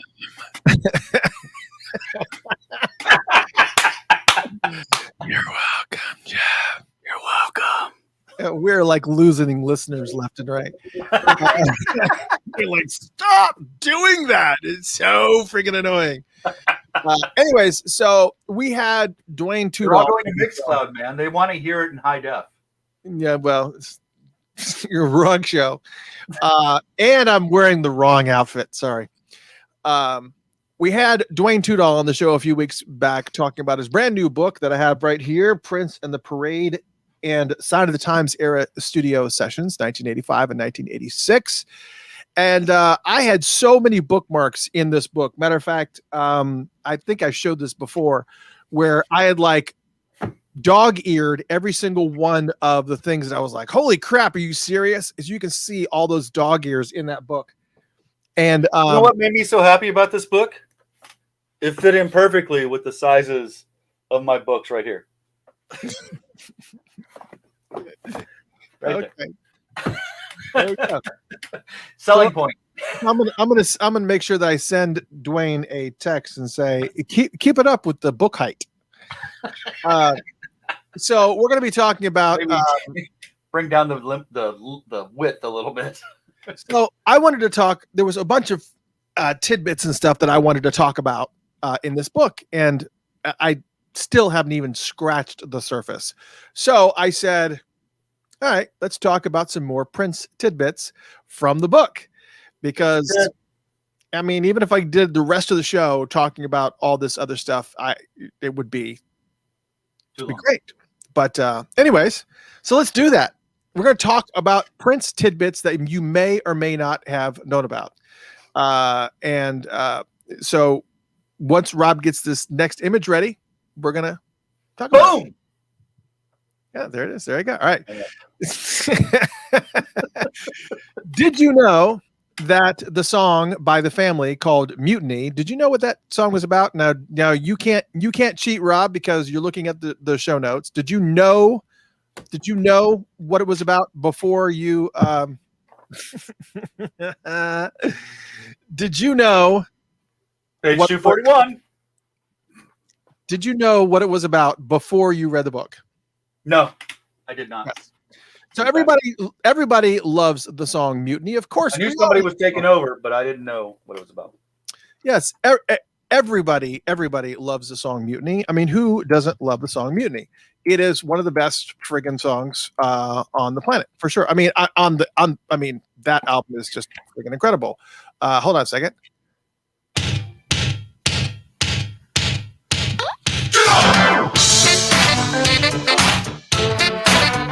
All right. Anyway, so Mutiny is about, everybody knows the song Mutiny. I did not know, until I read the book, I did not know the song was about the time. And I guess because the fact that he felt like, they kind of jumped ship and they just decided they could do things on their own. And he was very, very annoyed by that. And then on top of that, many people didn't know this as well, is that the song Dream Factory also is about St. Paul Peterson. I was not aware of that either. A matter of fact, when I did the album chat, I think we talked about Dream Factory, and there's a line. Well, first off, he was quoted about Dream Factory. He said, the song is for a turncoat who, after a quick brush with success, lost themselves in a haze of wine, women, and pills, or so the fiction goes. This person is not Prince. And it's also why the song starts out in the beginning and where he says, kind of ASMR like, listen to the story of a man I am not. You guys remember that, right? It is about St. Paul Peterson, and it's talking about. So he had two songs that were, time-wise, were very, very close together. That he was talking about. This is a scenario where two bands that he kind of really put a lot into, gave some really phenomenal songs to, kind of really just kind of upset everything. Just kind of just yanked all the trust out. I mean, everybody, Paul Peterson has been on the show before. He was talking about, I was young. They were waving money in my face. Obviously, everybody was, just taken aback by the level of success that Prince had, that anything that he touched seemed to turn to gold. Now, obviously, a lot of the artists that were on his label did well if they were being handheld by him. But in most cases, most of the artists that were on his label did not typically do great. Just if he happened to lose interest, or he wasn't, back there writing the music and doing all the production and doing all the stuff, it just seemed that he just kind of fell in and out. But in the case of the family, St. Paul just checked out before that success even really happened. They hadn't really even got to the part where they were actually going to be actively touring and making some good money. So Paul just kind of stepped out in the middle of all this. So I found it interesting that the song Dream Factory was about Paul Peterson. I was not aware of that. And when I did the album chat and I was talking about this, I was talking about that little clip that he did. Listen to the story of a man I am not. I was talking about that. I was just like, well, who is he talking about? Now we know, thanks to Dwayne Tudahl, it is about Paul Peterson. And a lot of people, maybe some of the hardcore Prince fans like Rodney Fitzgerald here, good friend of mine here. And even April said that she knew that Mutiny was about the time. And which I kind of find a little bit interesting too, because Jerome was in that band. Jerome was in the family. So that was kind of interesting. But all that being said, it's I don't know, Jelly Bean too, right? So you had a couple members from the time that were in the family, and the song was about. I wonder if they knew that it was about them. I was just like, getting on the phone. Morris, were you aware that Prince has written this song about beep beep? I don't know. It's just it was pretty cool. It's interesting it's always just one of these little things. Anyways, speaking of which, there is apparently a 12-inch version of High Fashion, since we're talking about the family, that they're talked about in Dwayne Tudahl's book. I'm sorry, I need to hear that. Absolutely, positively, have to hear a 12-inch version of High Fashion. I'm sure it's just an extended version, but I mean, anytime you can, that instrumental is just killer. So just the music that's behind it is just insane. So it would be great to hear a 12-inch version. So many of those things that were in the vault. There is also mentioned in the book a 2-hour session with Prince and his father in there, John Nelson, just the two of them jamming. His dad was on piano and Prince was jumping back and forth between guitar and bass. So that's pretty awesome too, to know that that's in the vault. And what are the things that you are aware are in the vault, Rob, that are really compelling to you, that you feel like, man, I just need to I absolutely have to hear that.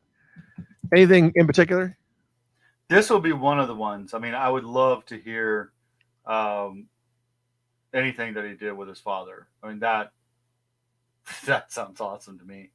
I would love to hear the stuff that we haven't heard that he did with, because isn't there some stuff that he did with Miles that just hasn't made it out?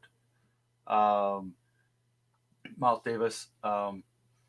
Yeah, and I thought there were two, but I've actually heard I heard two different things that I had heard. I was while you were talking, I was trying to find this one article that I had found, and I thought that I had bookmarked it.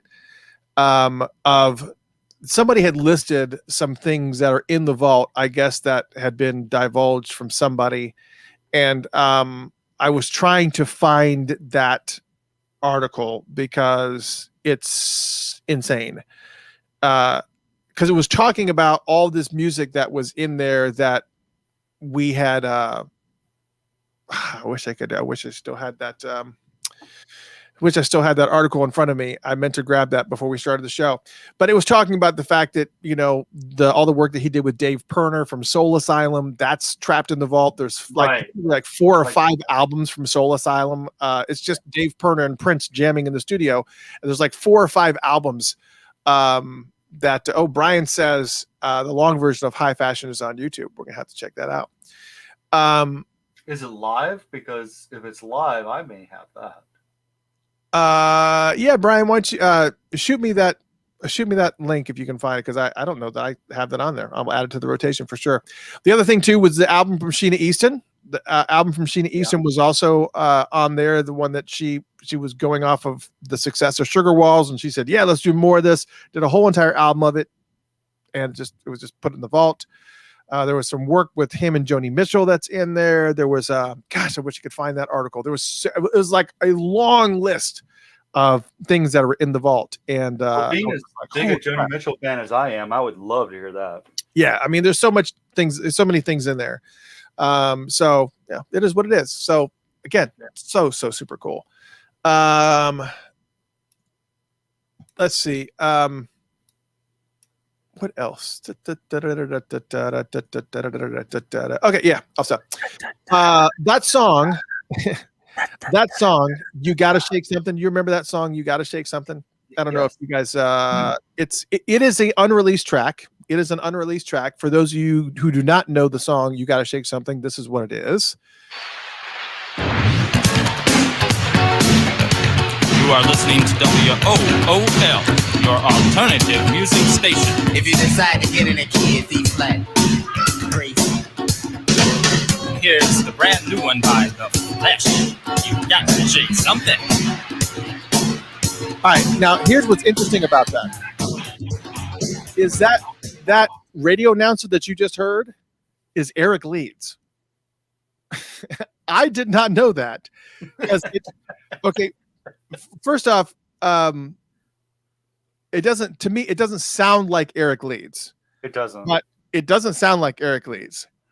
And I guess I don't know his voice that well. I met him one time at an LP show. It was at a LP is a band that he does where it's Eric Leeds and Paul Peterson, and I walked up to him. And I said, Eric, it's an honor to meet you. And he was like, oh, thanks. I said, can I get a picture with you? And he looked at me and he said, nah. And he turned away. And he let that float for like a few seconds. And then he turned back around and laughed. And he was like, of course. So we took a picture. That was hilarious. But that's the only time that I've actually heard his voice in person. So again, you know, and let's listen to it again. You are listening to WOOL, your alternative music station. If you decide to get in a key, it's E flat. Crazy. Here's the brand new one by The Flash. You got to shake something. I mean, it just sounds like I don't know how the politically correct way to say this, but it sounds like a Southern Black dialect. It just has that kind of, it has that soul in the voice. But Eric is talking here saying that he recorded this and he was the one that did it. He added it because he wanted it to sound like a radio station. So he went into the studio and he did this voiceover. I was not aware of that either. And apparently, I don't know. Apparently that's pretty friggin' awesome. It's just, I can't believe that's him. I just can't believe that's him. It's crazy to me. So, anyway. Yeah. Oh, April says that the real erotic prince is in the vault.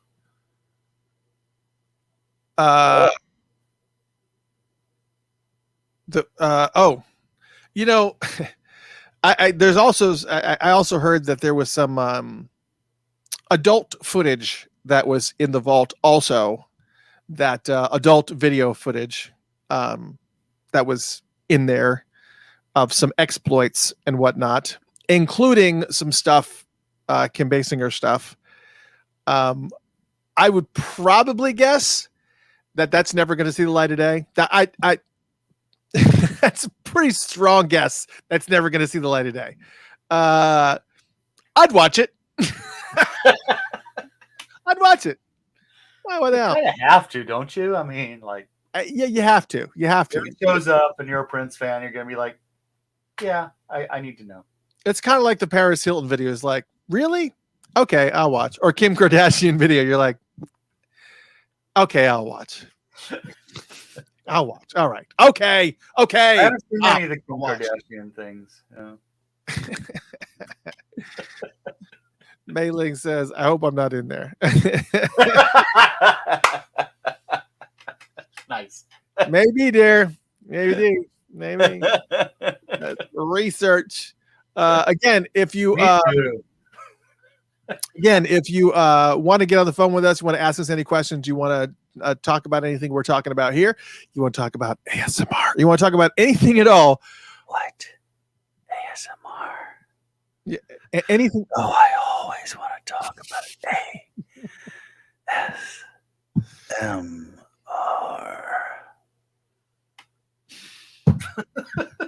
Oh wait, You may drink now. oh wait, I should be drinking in the microphone, right? Hold on. Oh yeah. Hold on. Oh wait, I gotta do it with the ice.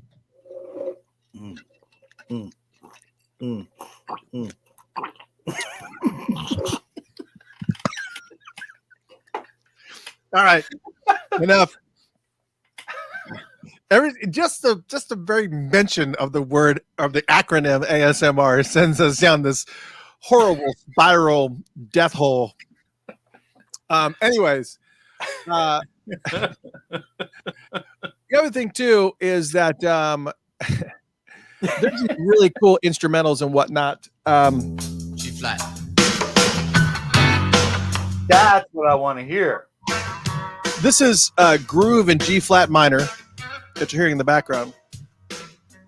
And we play a lot of these tracks on Funked Up Radio, the instrumental jam sessions that are titled, Groove in C minor, Slow Groove in G major, Slow Groove in G flat major, Junk Music, Up From Below, etc.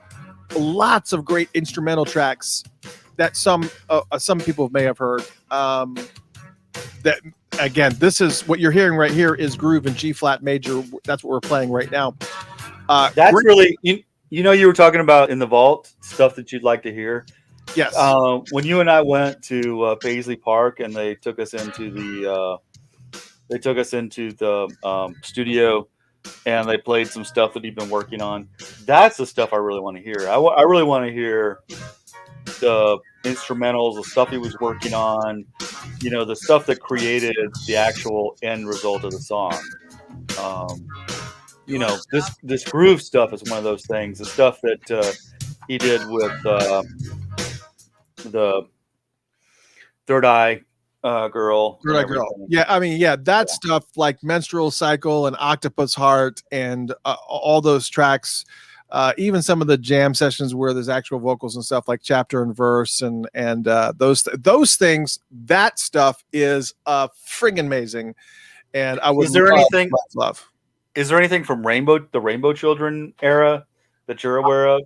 I'm sure that there is, but what's interesting is that I think the documentation of a lot of that stuff, as far as the secretiveness, is that a word? Because like a lot of the stuff on Welcome to America that's coming out, nobody heard anything of any of these tracks that are on here. Was like it was like there wasn't even a hint of their existence. Yeah.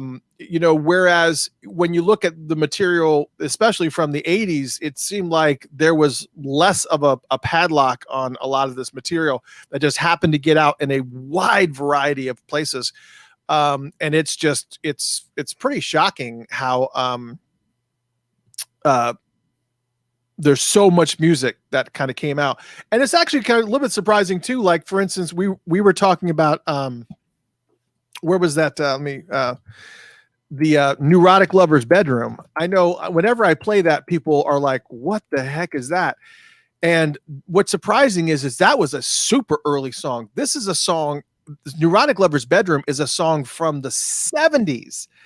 And for whatever reason, Neurotic Lover's Bedroom just didn't, it just never came to fruition. It just somehow they managed to keep this song under wraps where nobody really had heard it. It was like way tucked away deep, but it was so freaking awesome.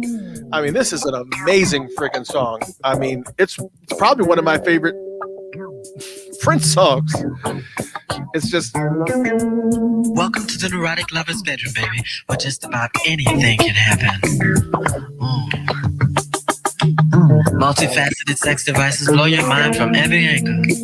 Have you tried the lotus position while being strangled? No? Well, step inside and peel off the inhibitions, baby. The fun has just begun. So anyways, there's some songs that they managed to keep under lock and key, and for whatever reason, it's just crazy. It's just unreal. It's kind of like that. For me, like all the instrumental stuff where you could see him really working stuff out. Like when I first discovered the Minneapolis Genius stuff, the 94 East stuff, that stuff, kind of blew me away. I was like, wow, he was still, it was definitely of its time, but it was still like ahead of its time at the same moment. It was that kind of disco thing, but it was still Prince.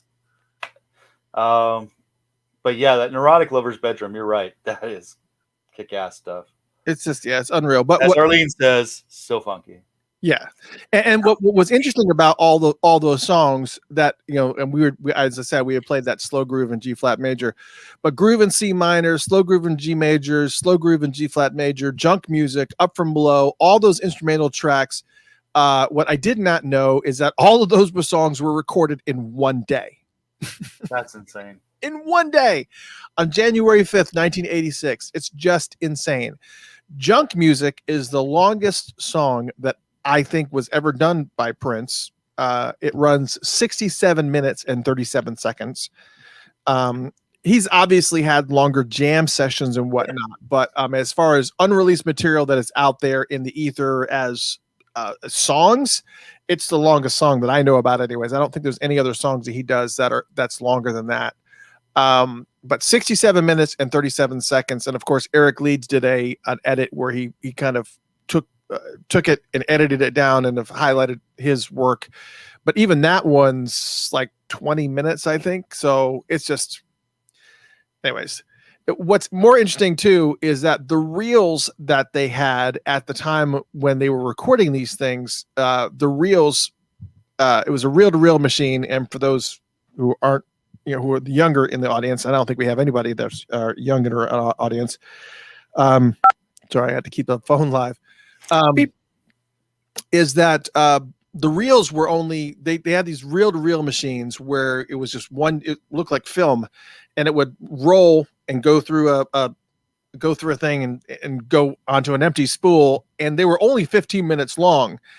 And the music and engineer at the time, Coke Johnson, he had to have two machines running at the same time. So when one was about to end, he would start the new one, and then back and forth until eventually they stopped playing. And so just with Junk Music being 67 minutes long, that's 5 reels of music that they had to 5 reels of music that they had to do for that. It's just insane. That's just crazy to me. It's just, it is.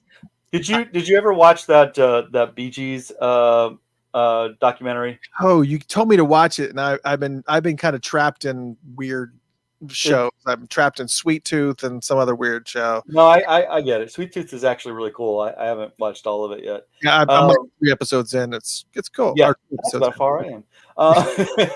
So my wife, like, we started to watch it. My wife was just like went through the whole thing, and I was like, I'm going to bed. And like the next morning, she was like, I've watched the whole thing, and I was like, all right, fine. But no, the Bee Gees documentary is actually kind of cool because I can't remember which song it was. It might have been "Staying Alive," but I may be wrong. They were limited by the technology that they had, so they took a reel to reel because they were missing a drummer, and they took the reel to reel and like pulled it out from the machine and created some kind of mechanical process to keep the drum going. And it's really crazy to watch how they did this because basically they just took this part of the reel to reel and just kept it going by basically pulling it out of the machine. And I thought the Beatles had done that too. I thought that who was Brian? Who the manager was at the time? Brian Epstein. Brian Epstein. He did that also in the studio, but it was for that back. Was it number 9 or something? It was like one of those one of the weird songs or whatever. But it was he had to take the tape, and it was like going all around the studio and up and around, and they had to like run it. They went forwards out of one machine and then turned a machine around so that it was going backwards through another machine and then back again to normal on the others. So whatever was being played was like kind of being backmasked at the same. It was some weird, but yeah, I mean, that's, you got to love the 70s. Yeah, no, I mean, like all those analog solutions to problems that we just yeah, you solve just with computers now. Now you just play it and go reverse. Right. Backmask. It's just crazy. Anyways, and what we also spoke about earlier, I'm not gonna get this ASMR thing to save our lives. That'll be one of the buttons. That we are going to be celebrating the 35th anniversary of the release of Under the Cherry Moon. And I can't believe it's been 35 years that this movie has been out. Did we see this movie together? I think we did. I think it was only playing at that art house theater in Atlanta at the time. That's right. Yeah. That's actually where I saw She's Gotta Have It when it first came out, because She's Gotta Have It only played at that art house theater. And this movie only played at that art house theater at the time too. So yeah, I think you and I went down and saw it together. I think we skipped school or something and saw it together. It's not surprising at all. So 35 years ago, this movie got released. And so it will be celebrating its 35th anniversary on July 2nd. Very, very special day, obviously, for those who are interested in celebrating it in some form or fashion. If you plan to go to Brooklyn, don't. It's sold out. But another interesting tidbit about this movie is that Claire Fisher, with all the string sections and everything, he did not write the music for the score for that movie. He did, but he didn't. The score that you actually hear in the movie were various pieces that he had created for a variety of songs. Prince would send him tons of songs, and he would record string sections for all these songs. Sometimes they would get used and sometimes they wouldn't. And so he would take all the songs from the stuff that he did not use, and he used them for the background score of Under the Cherry Moon. I was not aware of this. So it wasn't like, normally with movies, they have like scenes and,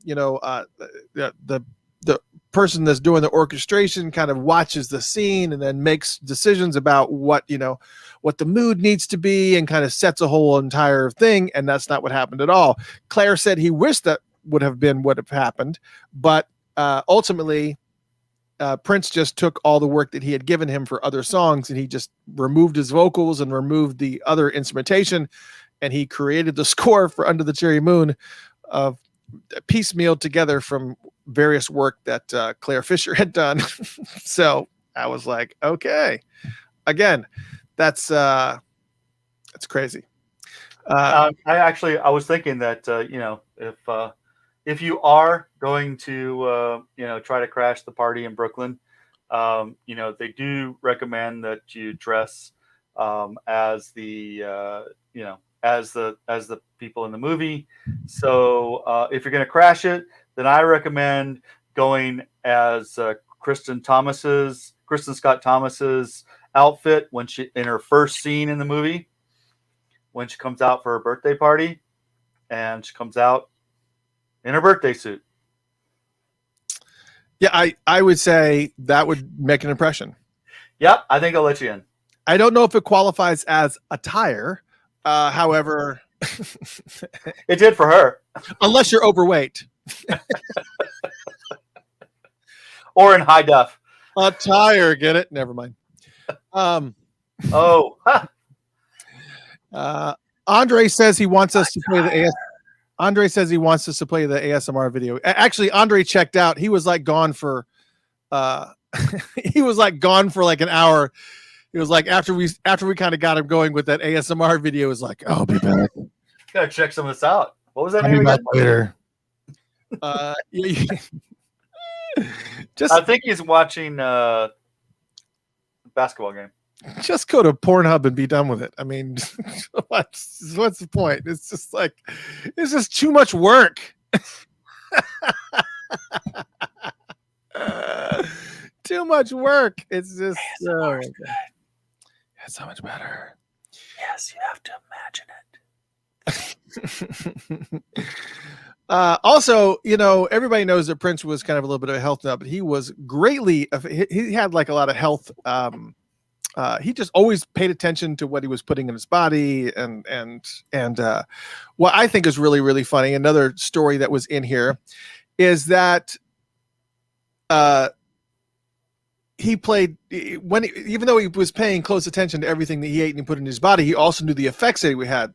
The engineer Coke Johnson said back then there were sugar cubes, those little half-inch squares that you would put in coffee. They still actually make them today. And if he said one sugar, Prince just wanted a cup of coffee. But if he said 2 sugars, you knew you were in for it. You're going to be there for hours. Because of the fact that he was such a purist, the sugar would give him an energy buzz off of that, and that along with the caffeine. So I think it's funny that you're in the studio, and if he walks in and he's got a cup of coffee and he says 2 sugars, you're like, oh, great. All right, hon, I'm not going to be home for a while. I'm just, oh my God. Prince is sugared up. Yeah, he's sugared up. Oh yeah. So Andres clarified. He says hockey is on. Hockey, sorry. Yes, hockey. I don't track hockey. Sorry. Yeah. We can't. We have hockey here, but it seems crazy to me. Do you have hockey in Arizona? We do. It's actually very popular, which is weird because I don't know how much they have to spend to keep that ice rink going. It's got to be rough. Well, we had a hockey team here, the Flames, and then they left. And then there was another one I think that came after that. But yeah, we had hockey, and then we didn't have hockey, and we still have the rink.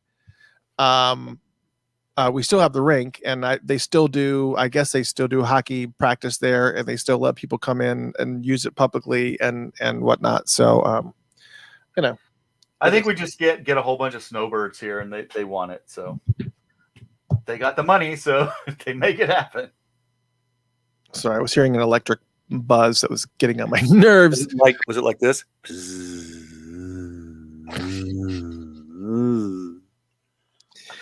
No.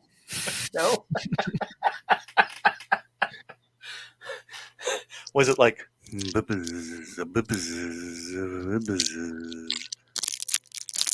Oh, that's nice. It's a mint. It's a mint. It's a peppermint in a plastic thing. Nice. And I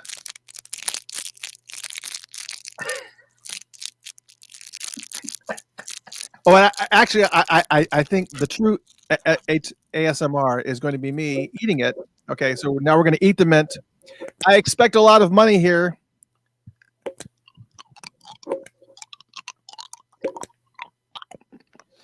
Wait. I'm going to chew it now. This is important. This is the important part. Oh.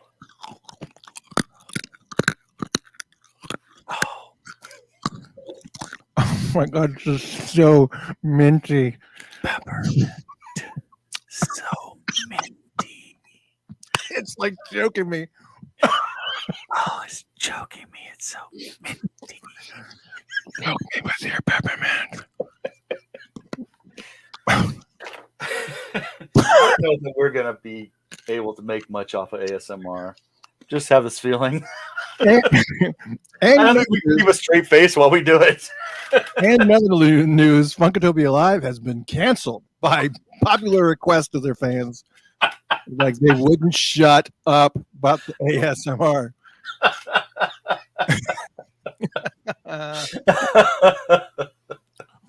Andre says, back to hockey.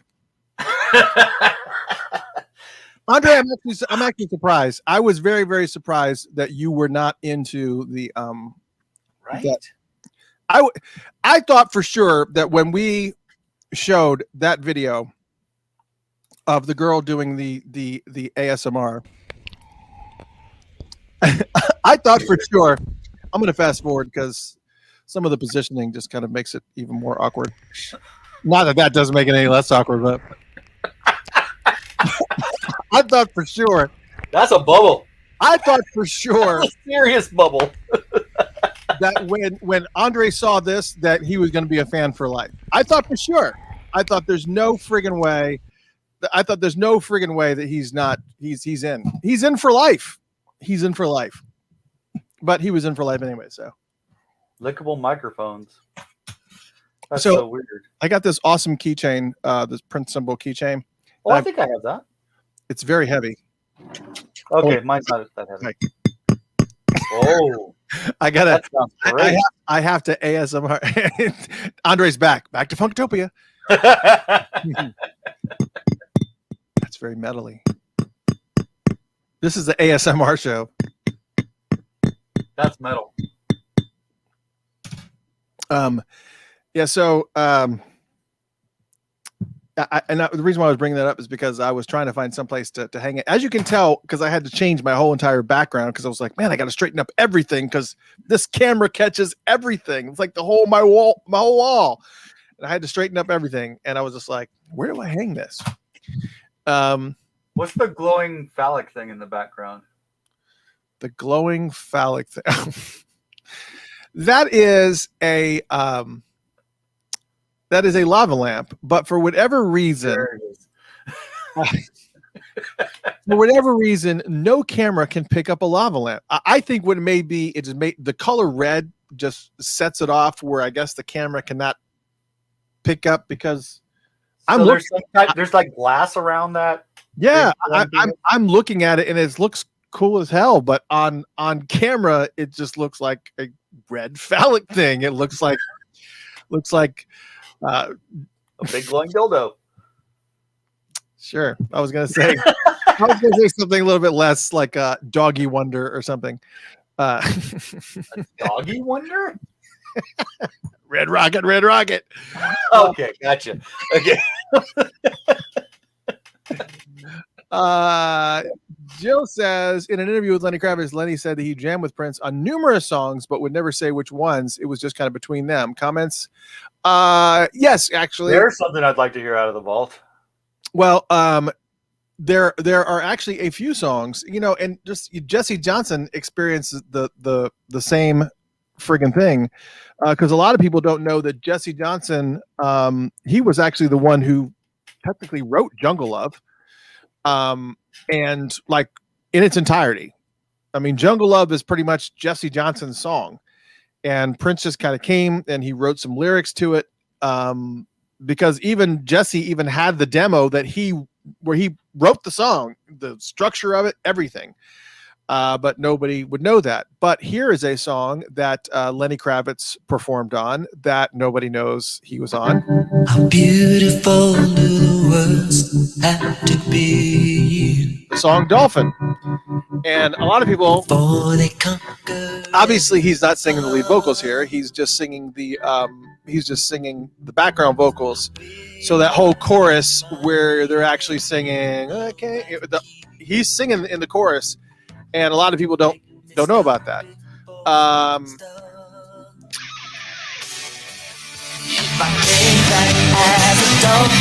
He's just kind of really light in the background. Won't you let me be your friend? Won't you let But yeah, so and there's a lot of songs like that. As a matter of fact, not only were there jam sessions that are probably in the vault, there are jam sessions from Lenny Kravitz and Prince where they just sat and played for hours that were recorded. Same thing with Prince and Mono Neon. Same thing with Prince and Dave Grohl. Dave Grohl said he spent hours there and they were just jamming and they were being recorded. And then Prince called him back. I guess it was like a week later or something. Dave Grohl from Foo Fighters, for those who don't know Dave Grohl. And Prince called Dave and said, "What are you doing? Do you want to come out and jam?" And he basically said, "What are you doing?" And Dave was like, "I guess I'm coming out there to jam." I was like, "I'm gonna cancel all my plans. I'm there." So yeah, they were. There's tons of these types of jam sessions. You were talking about Miles Davis jam sessions. With Miles Davis jam sessions, there wasn't a whole bunch of that, surprisingly enough. I thought that there was. Matter of fact, I think I had answered a question on Quora. Somebody was like, what other songs are there with Miles Davis? And I listed a bunch of them, and apparently that's not the case. Miles only performed in two different things. There was one show where Miles was on stage for the whole entire show, where he was just playing backgrounds, and it was just a brant. It wasn't anything. He wasn't really adding any type of Miles Davis touches or genius to it. It was just him. I don't think he was really completely comfortable with the improvisational stuff. He is an improvisational artist, but with his stuff, I think when he gets into a scenario where it's other people's music and he just second guesses himself too much or something, or just not comfortable with it. But like that whole big shindig where he walked out on stage at New Year's Eve and played with Prince at Paisley Park. I mean, I said here on the show, I said it wasn't impressive. It was just, they even broke it down for him. It's like, even Prince was like, all right, let's take out the guitar. Maybe he doesn't like the notes, maybe he doesn't like the chord structure, and let's just let him do his thing. And it was just the drums and a couple of stabs. And even then he was just like, it was like, this is not some great. of that is sort of his style too, but I mean, you're right. I don't think he felt comfortable not being the one who was leading. I think he always was the leader and just didn't know how to fit in without doing that. Well, and the other thing too is that they sent Prince and Eric Leeds had sent, and this is also in the book, they had sent the song "Can I Play With You" to Miles, and they wanted him to play it.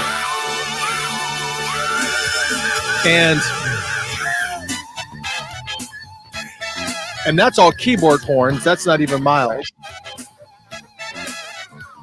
And so anyways, they sent "Can I Play With You" to Miles Davis, and apparently they just got it back from Miles, and Prince and Eric Leeds were like excited, and they opened it up and they went into the studio and they put it in and they listened to it, and they, at the end of it, they were just like, what just happened? What was that? And they were upset with themselves because it was like, man, we sent Miles the wrong song. Yeah, they did. Actually. He just not, that's not what that's kind of like, what was the song that Prince sent to Joni Mitchell? Oh yeah. We were talking about that a week ago. Yeah, we were talking about that a couple weeks ago. I can't remember what was the song he said to Joni Mitchell. Yeah, it was still an unreleased song, but he sent the song to Joni Mitchell, and it was like not Joni Mitchell style at all. Yeah, no. I mean, it's crazy. It was not her style at all. So anyways, I think Prince had if he's writing the song for them, I think that's one thing. But yeah, that sounds right. Emotional Pump. That's it. Arlene. Emotional Pump. Yes, thank you. Yeah. Thank you, Arlene. Yeah. So and Claire. So, yeah, it's just weird. I mean, when you even with, I mean, I can't even imagine. Let's take a let's take a little listen to Emotional Pump and see if we can imagine. First off, right out of the gate, I can't even imagine Joni singing this. None of her music even sounds anything like this. This is not her style. It's just weird that he would think, all right, I worship Joni Mitchell. I love everything about Joni Mitchell. I love the way she writes. I love her style. She helps me see colors. Let me go through the hundreds of songs that I have and pick the right song that I think is going to work for Joni and that is really going to help her out. And Last night I was lonely, not for anyone, not just for anyone. Last night I wanted you. It's too poppy. It's got a totally different feel than anything that Joni would do. So I think that's I just think it's something about maybe. Here's what I think. The only way that I can see that working is if like they had gone in the studio together to work that out, because I do hear a little bit of her influences in there, where he's changing like the rhythm a little bit and stretching out a couple of the notes the way she sometimes would in an unusual place. But I don't see how she would hear that and like immediately go, oh, I can see what I can add to this. I don't see that. I think they would have had to get together. And I think maybe that's the challenge with people like Joni or Miles, is that you can't just send them something and say, hey, what do you think? How do you feel like you're going to fit in this? It's not going to work. They would have to be together to make that happen. Yeah. Andre is saying that The Truth is #1 in the Billboard's charts. We talked about that at the beginning of the show. It was Record Store Day, and I think every single person that I saw from Record Store Day, obviously, if they follow me or they know me, there's like, look what I got. And Record Store, it seemed like everybody at Record Store Day had The Truth in their hands, had that album in their hands. It's #1 in the Billboard's vinyl charts. I gotta be real specific about that, not the Billboard's charts, but the Billboard vinyl charts, which is super, super awesome. And I hear a lot of people, Cammie was talking about how she got her copy of The Truth in the mail today, which is awesome. Cool. I am looking forward to getting Welcome to America. I'm hoping that because on that night that we're going to be doing the album chat, I'm hoping that I can also integrate it with an unboxing. Hopefully I get it in time where I can actually unveil the deluxe package, this whatever they're calling the super deluxe package.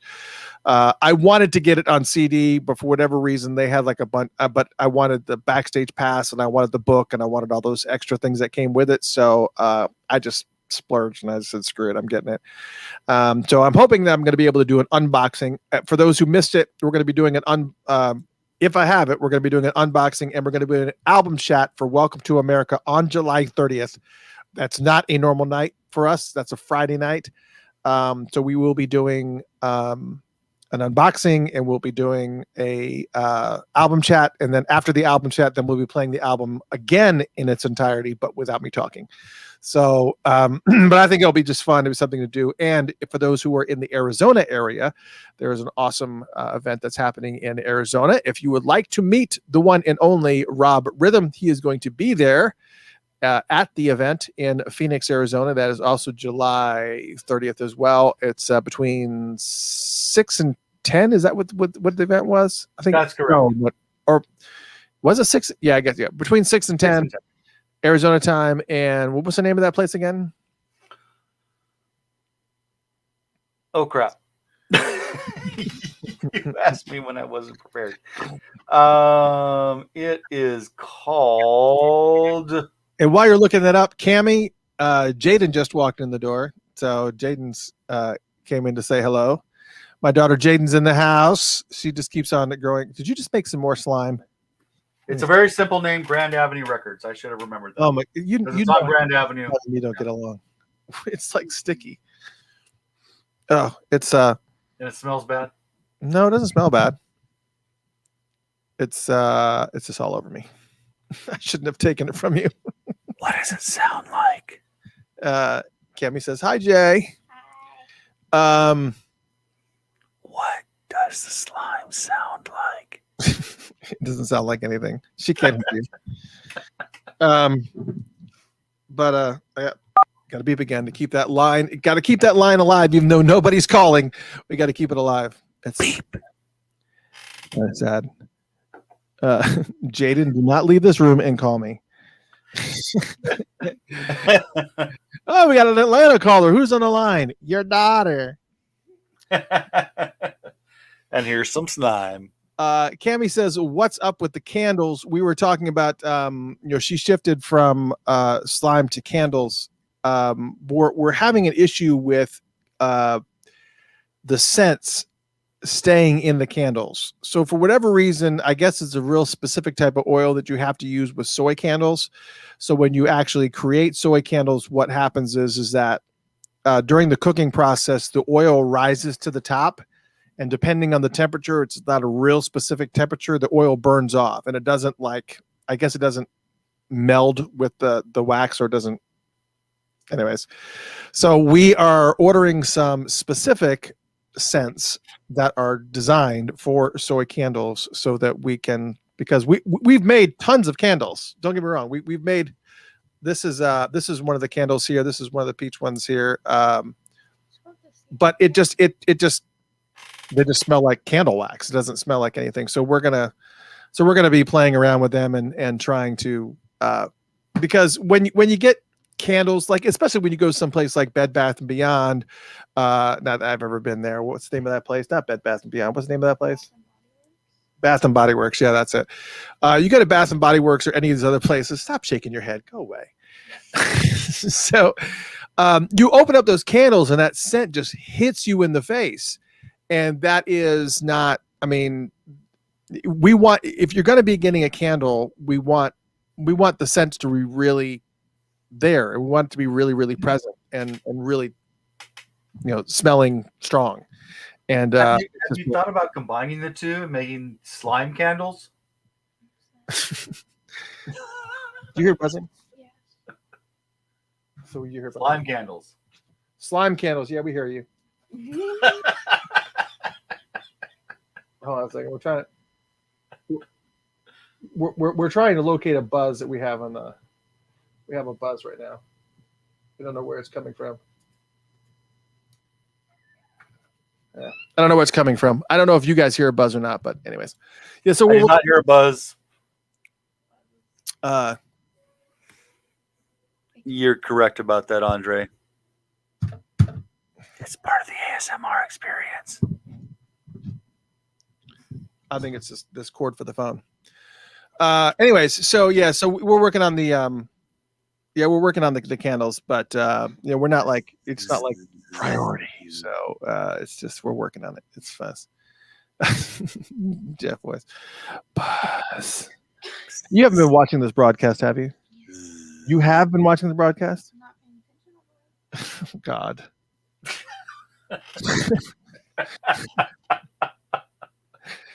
So,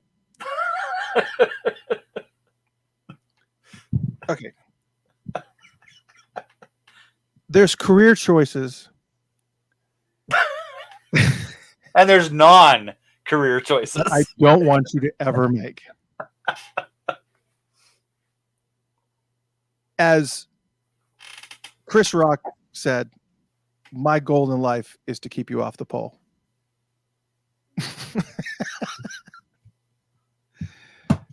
You don't know what that means, but I'm telling you, it's important.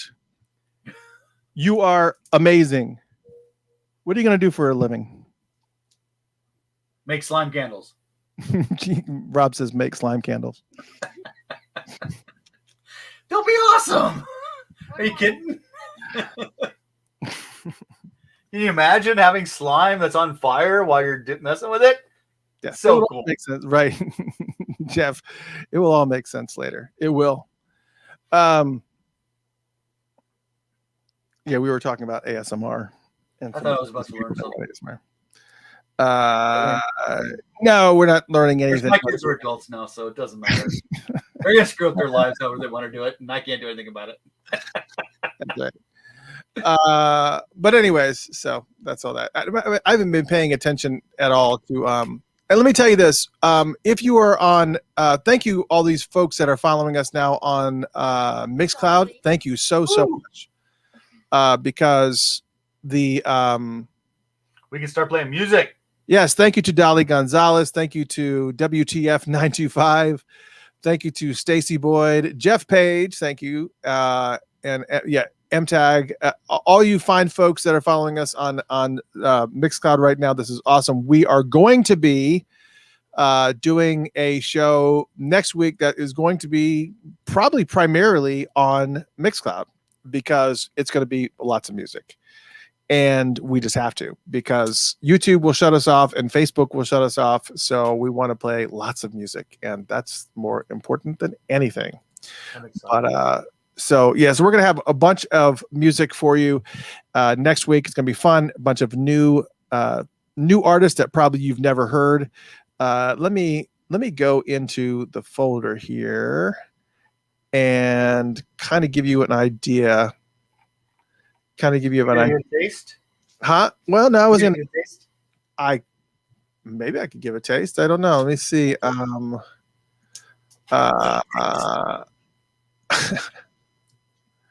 Where did that? Huh? Yeah. Well, anytime your teacher sends me something, I have to tuck it away. Wow. Is it that bad? No, it's not. Hold on a second. Where's review? Yeah, let's give a little taste. Here was one that was sent to me by a guy named. Jaden's already dancing. Whoops, and then she fell.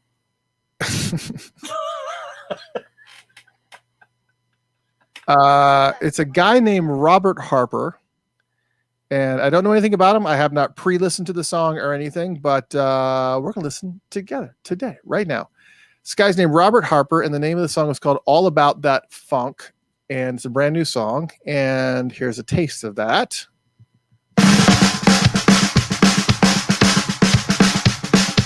All about that funk, that funk, that funk. All about that funk, that funk, that funk. All about that funk. That funk, that funk, all about that funk. It's all about that funk. That funk. Here we go now. Not bad. There you go. Hey, Funky Crew, yeah, what you gonna do? Give up the funk, give up the funk, give up the funk. I say, Funky Crew, yeah, what you gonna do? But anyways, that's give up the funk, give up the funk, give up the funk. Yes, that's a little taste of some music that I get sent all the time, and it's so we're gonna spend some time with some brand new artists and check them out, and we'll be able to listen to good chunks of the songs too, because Mixcloud will not kick us off. But yeah, that was he actually sent me that link. I don't know if he has. Andre's asking about a link. I don't know if he has a. Oh, yes, he actually does. He actually has a website called robertharperbass.com. So I'll put that up there. If you said it was music that you dug, check that out. robertharperbass.com. Beep. And so that's it. Very awesome. Beep. Beep. Beep. Yeah. So, yes. So, yeah. Oh, nice. Yeah, so that's a taste of what we will do, and I wonder if I'm made a mistake or something. Most likely did. She said most likely did. Anyways, what is she doing? I don't know. She's like, did you give her one sugar or two? yeah, she's. I don't know if. What are you dancing to, Jaden? I have no idea. You should probably sing the song that Patch sings in the table. Yeah. So my father-in-law loves Doobie Brothers, and so he'll just be randomly sitting at the kitchen table and just break out in Long Train Running. He'll just like be sitting there and eating. It'll be quiet, and all of a sudden it'll be like, jing-a-ding, jing-a-ding, jing-a-ding. What's happening? My father-in-law is hilarious. He does all these weird things that you're just like, what are you doing? We were at a mall one day. It was like this outdoor shopping mall, and we were trying to find him, and we couldn't find him anywhere. And so we finally got him on the phone, and we said, "Where are you at?" And he says, you could hear him looking around, and he was like, I'm in front of a store called Papa Ya. And I was like, Papaya? Are you in front of Papaya? Is that where you're at? So that's my father-in-law. So That's great. Papa Ya. So now every single time we walk past that store, we always go, "Oh, Papa Ya." Papa Ya. Oh yeah. What are you doing? What are you doing? What are you pressing? You're gonna. What are you doing? Why are you pressing H? Okay. So, anyways. So, yeah, lots of fun stories like that. Anyways. I think that's our show for tonight. I had like a bunch of different things that I had written down. I mean, we had 8 pages of notes. I went through all 8 pages of notes, but I thought I thought for sure that that we would that people would be calling.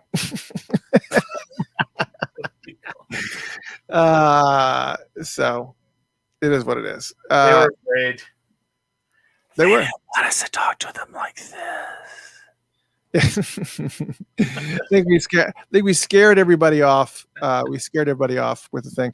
Thank you for all the people that have been sending Facebook stars. I still have not figured out how to cash those in. So we'll just continue gathering Facebook stars. But thank you so much for the Facebook stars. Once you understand the cosmological constant, you'll be able to cash in your Facebook stars.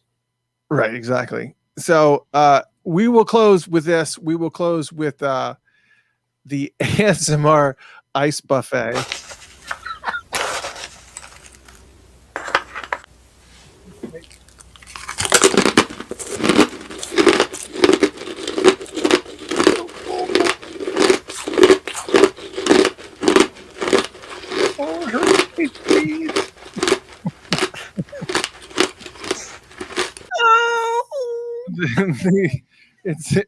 It's a dentist worth nightmare. That's stressing me out. Yeah, it's all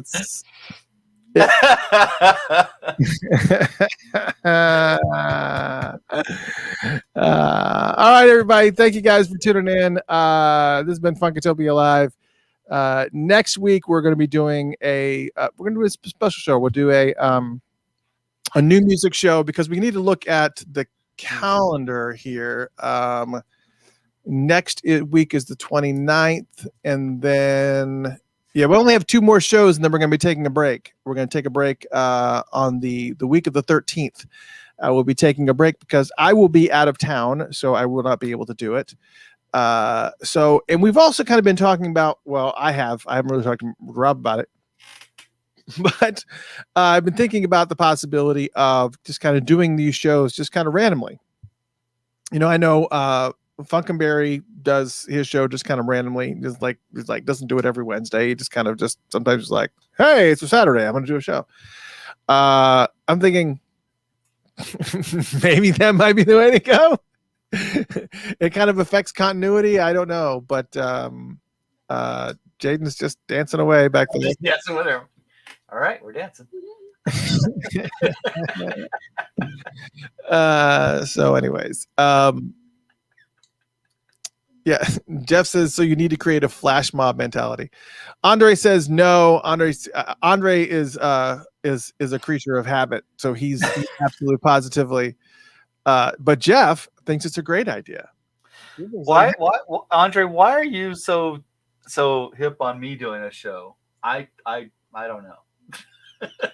Well, he wants you to drink and do a show. That's a different drink. I get that. Okay.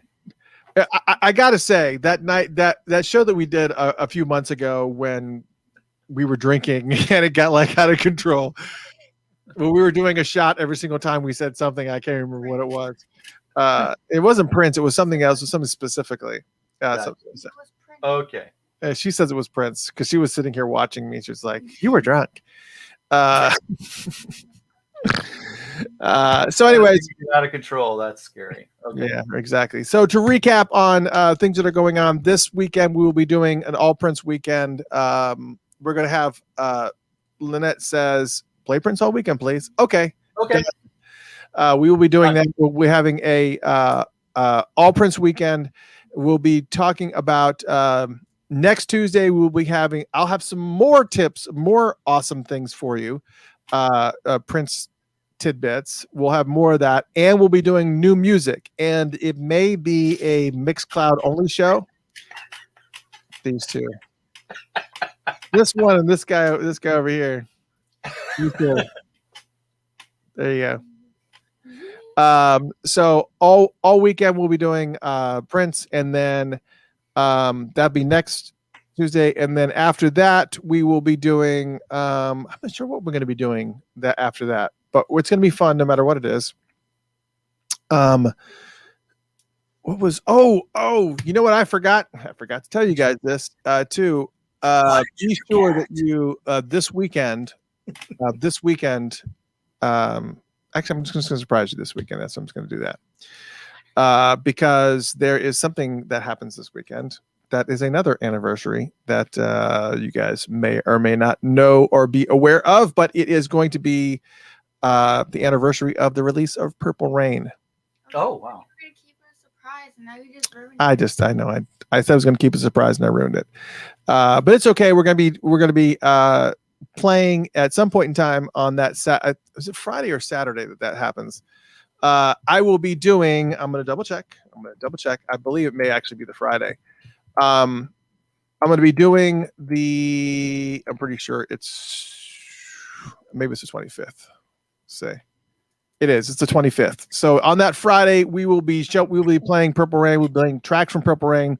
Also the Super Deluxe edition of Purple Rain. Plus on top of that, we will also be doing the album chat from Purple Rain, which is a very long album chat that we did with Dwayne Tudahl, because his first book, Prince in the Purple Rain Era Studio Sessions, came out, and we had him on. And not only did we go through all the songs on the album, but he was in there kind of adding a bunch of tidbits and stuff on there as well. And it was pretty freaking awesome. So it's going to be awesome. And Jeff is dancing with you guys. He's saying that he's doing the Snoopy Happy Dance. Glad you guys can see me. So we are going to be. That's not it. I think that's actually no, because he doesn't move his body. Remember, it's just his legs doing this. I can't do that. This is like goes like this. That's really hard. And it just his head twist thing is like, and his legs are going, and he's just like, yeah, that's right. It is this. That's right. That's the Snoopy Happy Dance. Yeah, that is correct. That is the Snoopy Happy Dance. It might have been Pigpen. Yeah, that's a good point. No, I think Pigpen was more the. Except I don't have all the cloud around me. Pigpen, he just had his arms down and he was just doing this. It's a little bit different. Oh my God. Anyway. So dust is coming off of my body. I'm so dirty. Oh my gosh, she's giving me this slime. Does it make any sound? It does. I can hear it. Hold on a second. It is making sound. Get away! It's Asimir sign. Hold on a second. Listen. hear nothing but buzzing. Well, it's because you're just Look. because you're trying to ruin my life. Another way to market your product. I'm just saying. Yes, it's another marketing thing. Anyways, so Friday we'll be doing all Purple Rain stuff. Just so we know, just to celebrate the 25th anniversary, we'll be playing all Purple Rain. The album we'll be playing all the stuff from that year. So all the lost tracks of that year we'll be playing the album chats, and it's gonna be from 12 to something. I don't know what it is. It's going to be Jeff says it's Oh no, she just ruined your. at least I know what to do with it now. So all Prince weekend, and then as I mentioned, these two.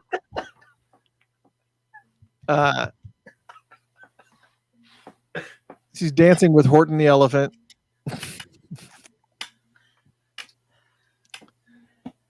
I don't know what's happening here.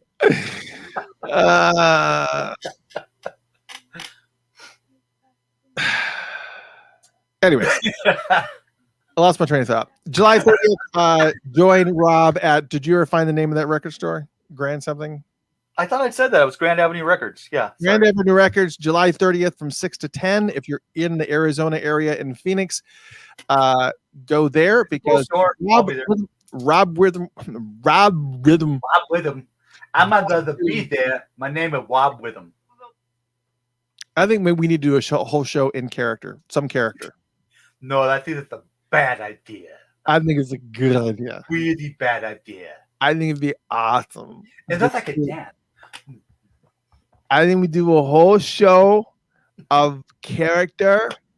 We do whatever we want. We can be whoever we want to be. I don't want to be anybody. Nobody can say nothing to us. We'll be like fantastic. People will Somebody's gonna get mad. People will come from miles around to come see us and be like, what is Somebody's gonna think we're making fun of them, and I'm not cool with it. Awesomeness? Who cares? Who are we hurting? Nobody. We're amazing. I'm not hurting anybody. Sorry. Except your daughter, apparently. She's like not cool with it at all. This generation is just so sensitive.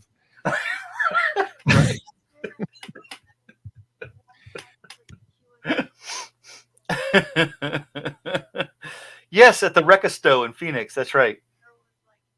That's where you go to get a Sam Cooke album. Nobody can hear you, but except me. You're making this like a horrible show. It's already bad enough. I don't need your help. Oh, it can always get worse. Anyways, yes. So July 30th, Grand Avenue Record Store. That's the name of the place.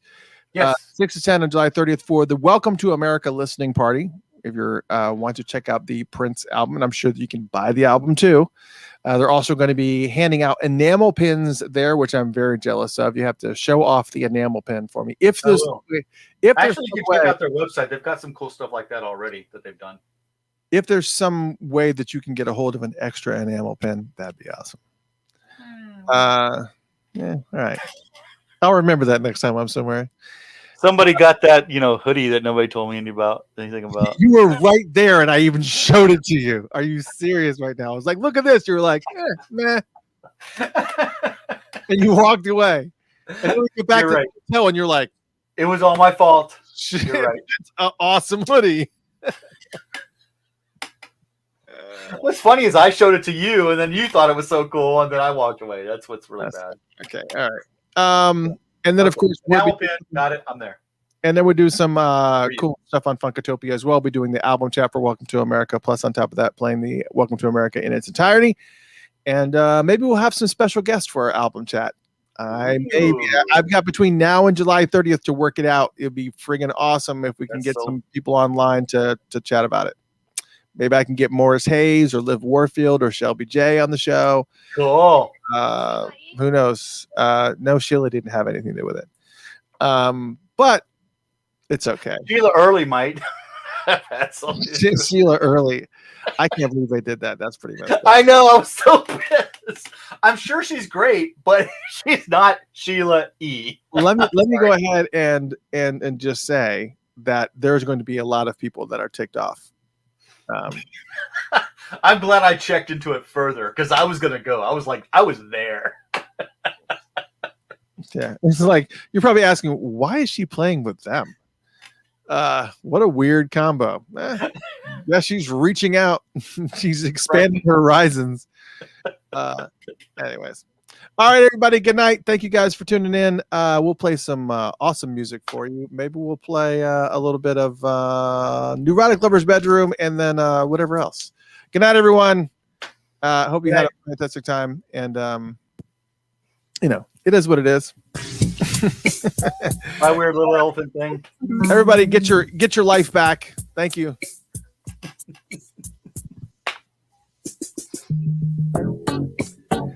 All right, I gotta end. We'll definitely end the show for sure. Okay. Peace. Thank you for all the stars, everybody. Appreciate it. Good night.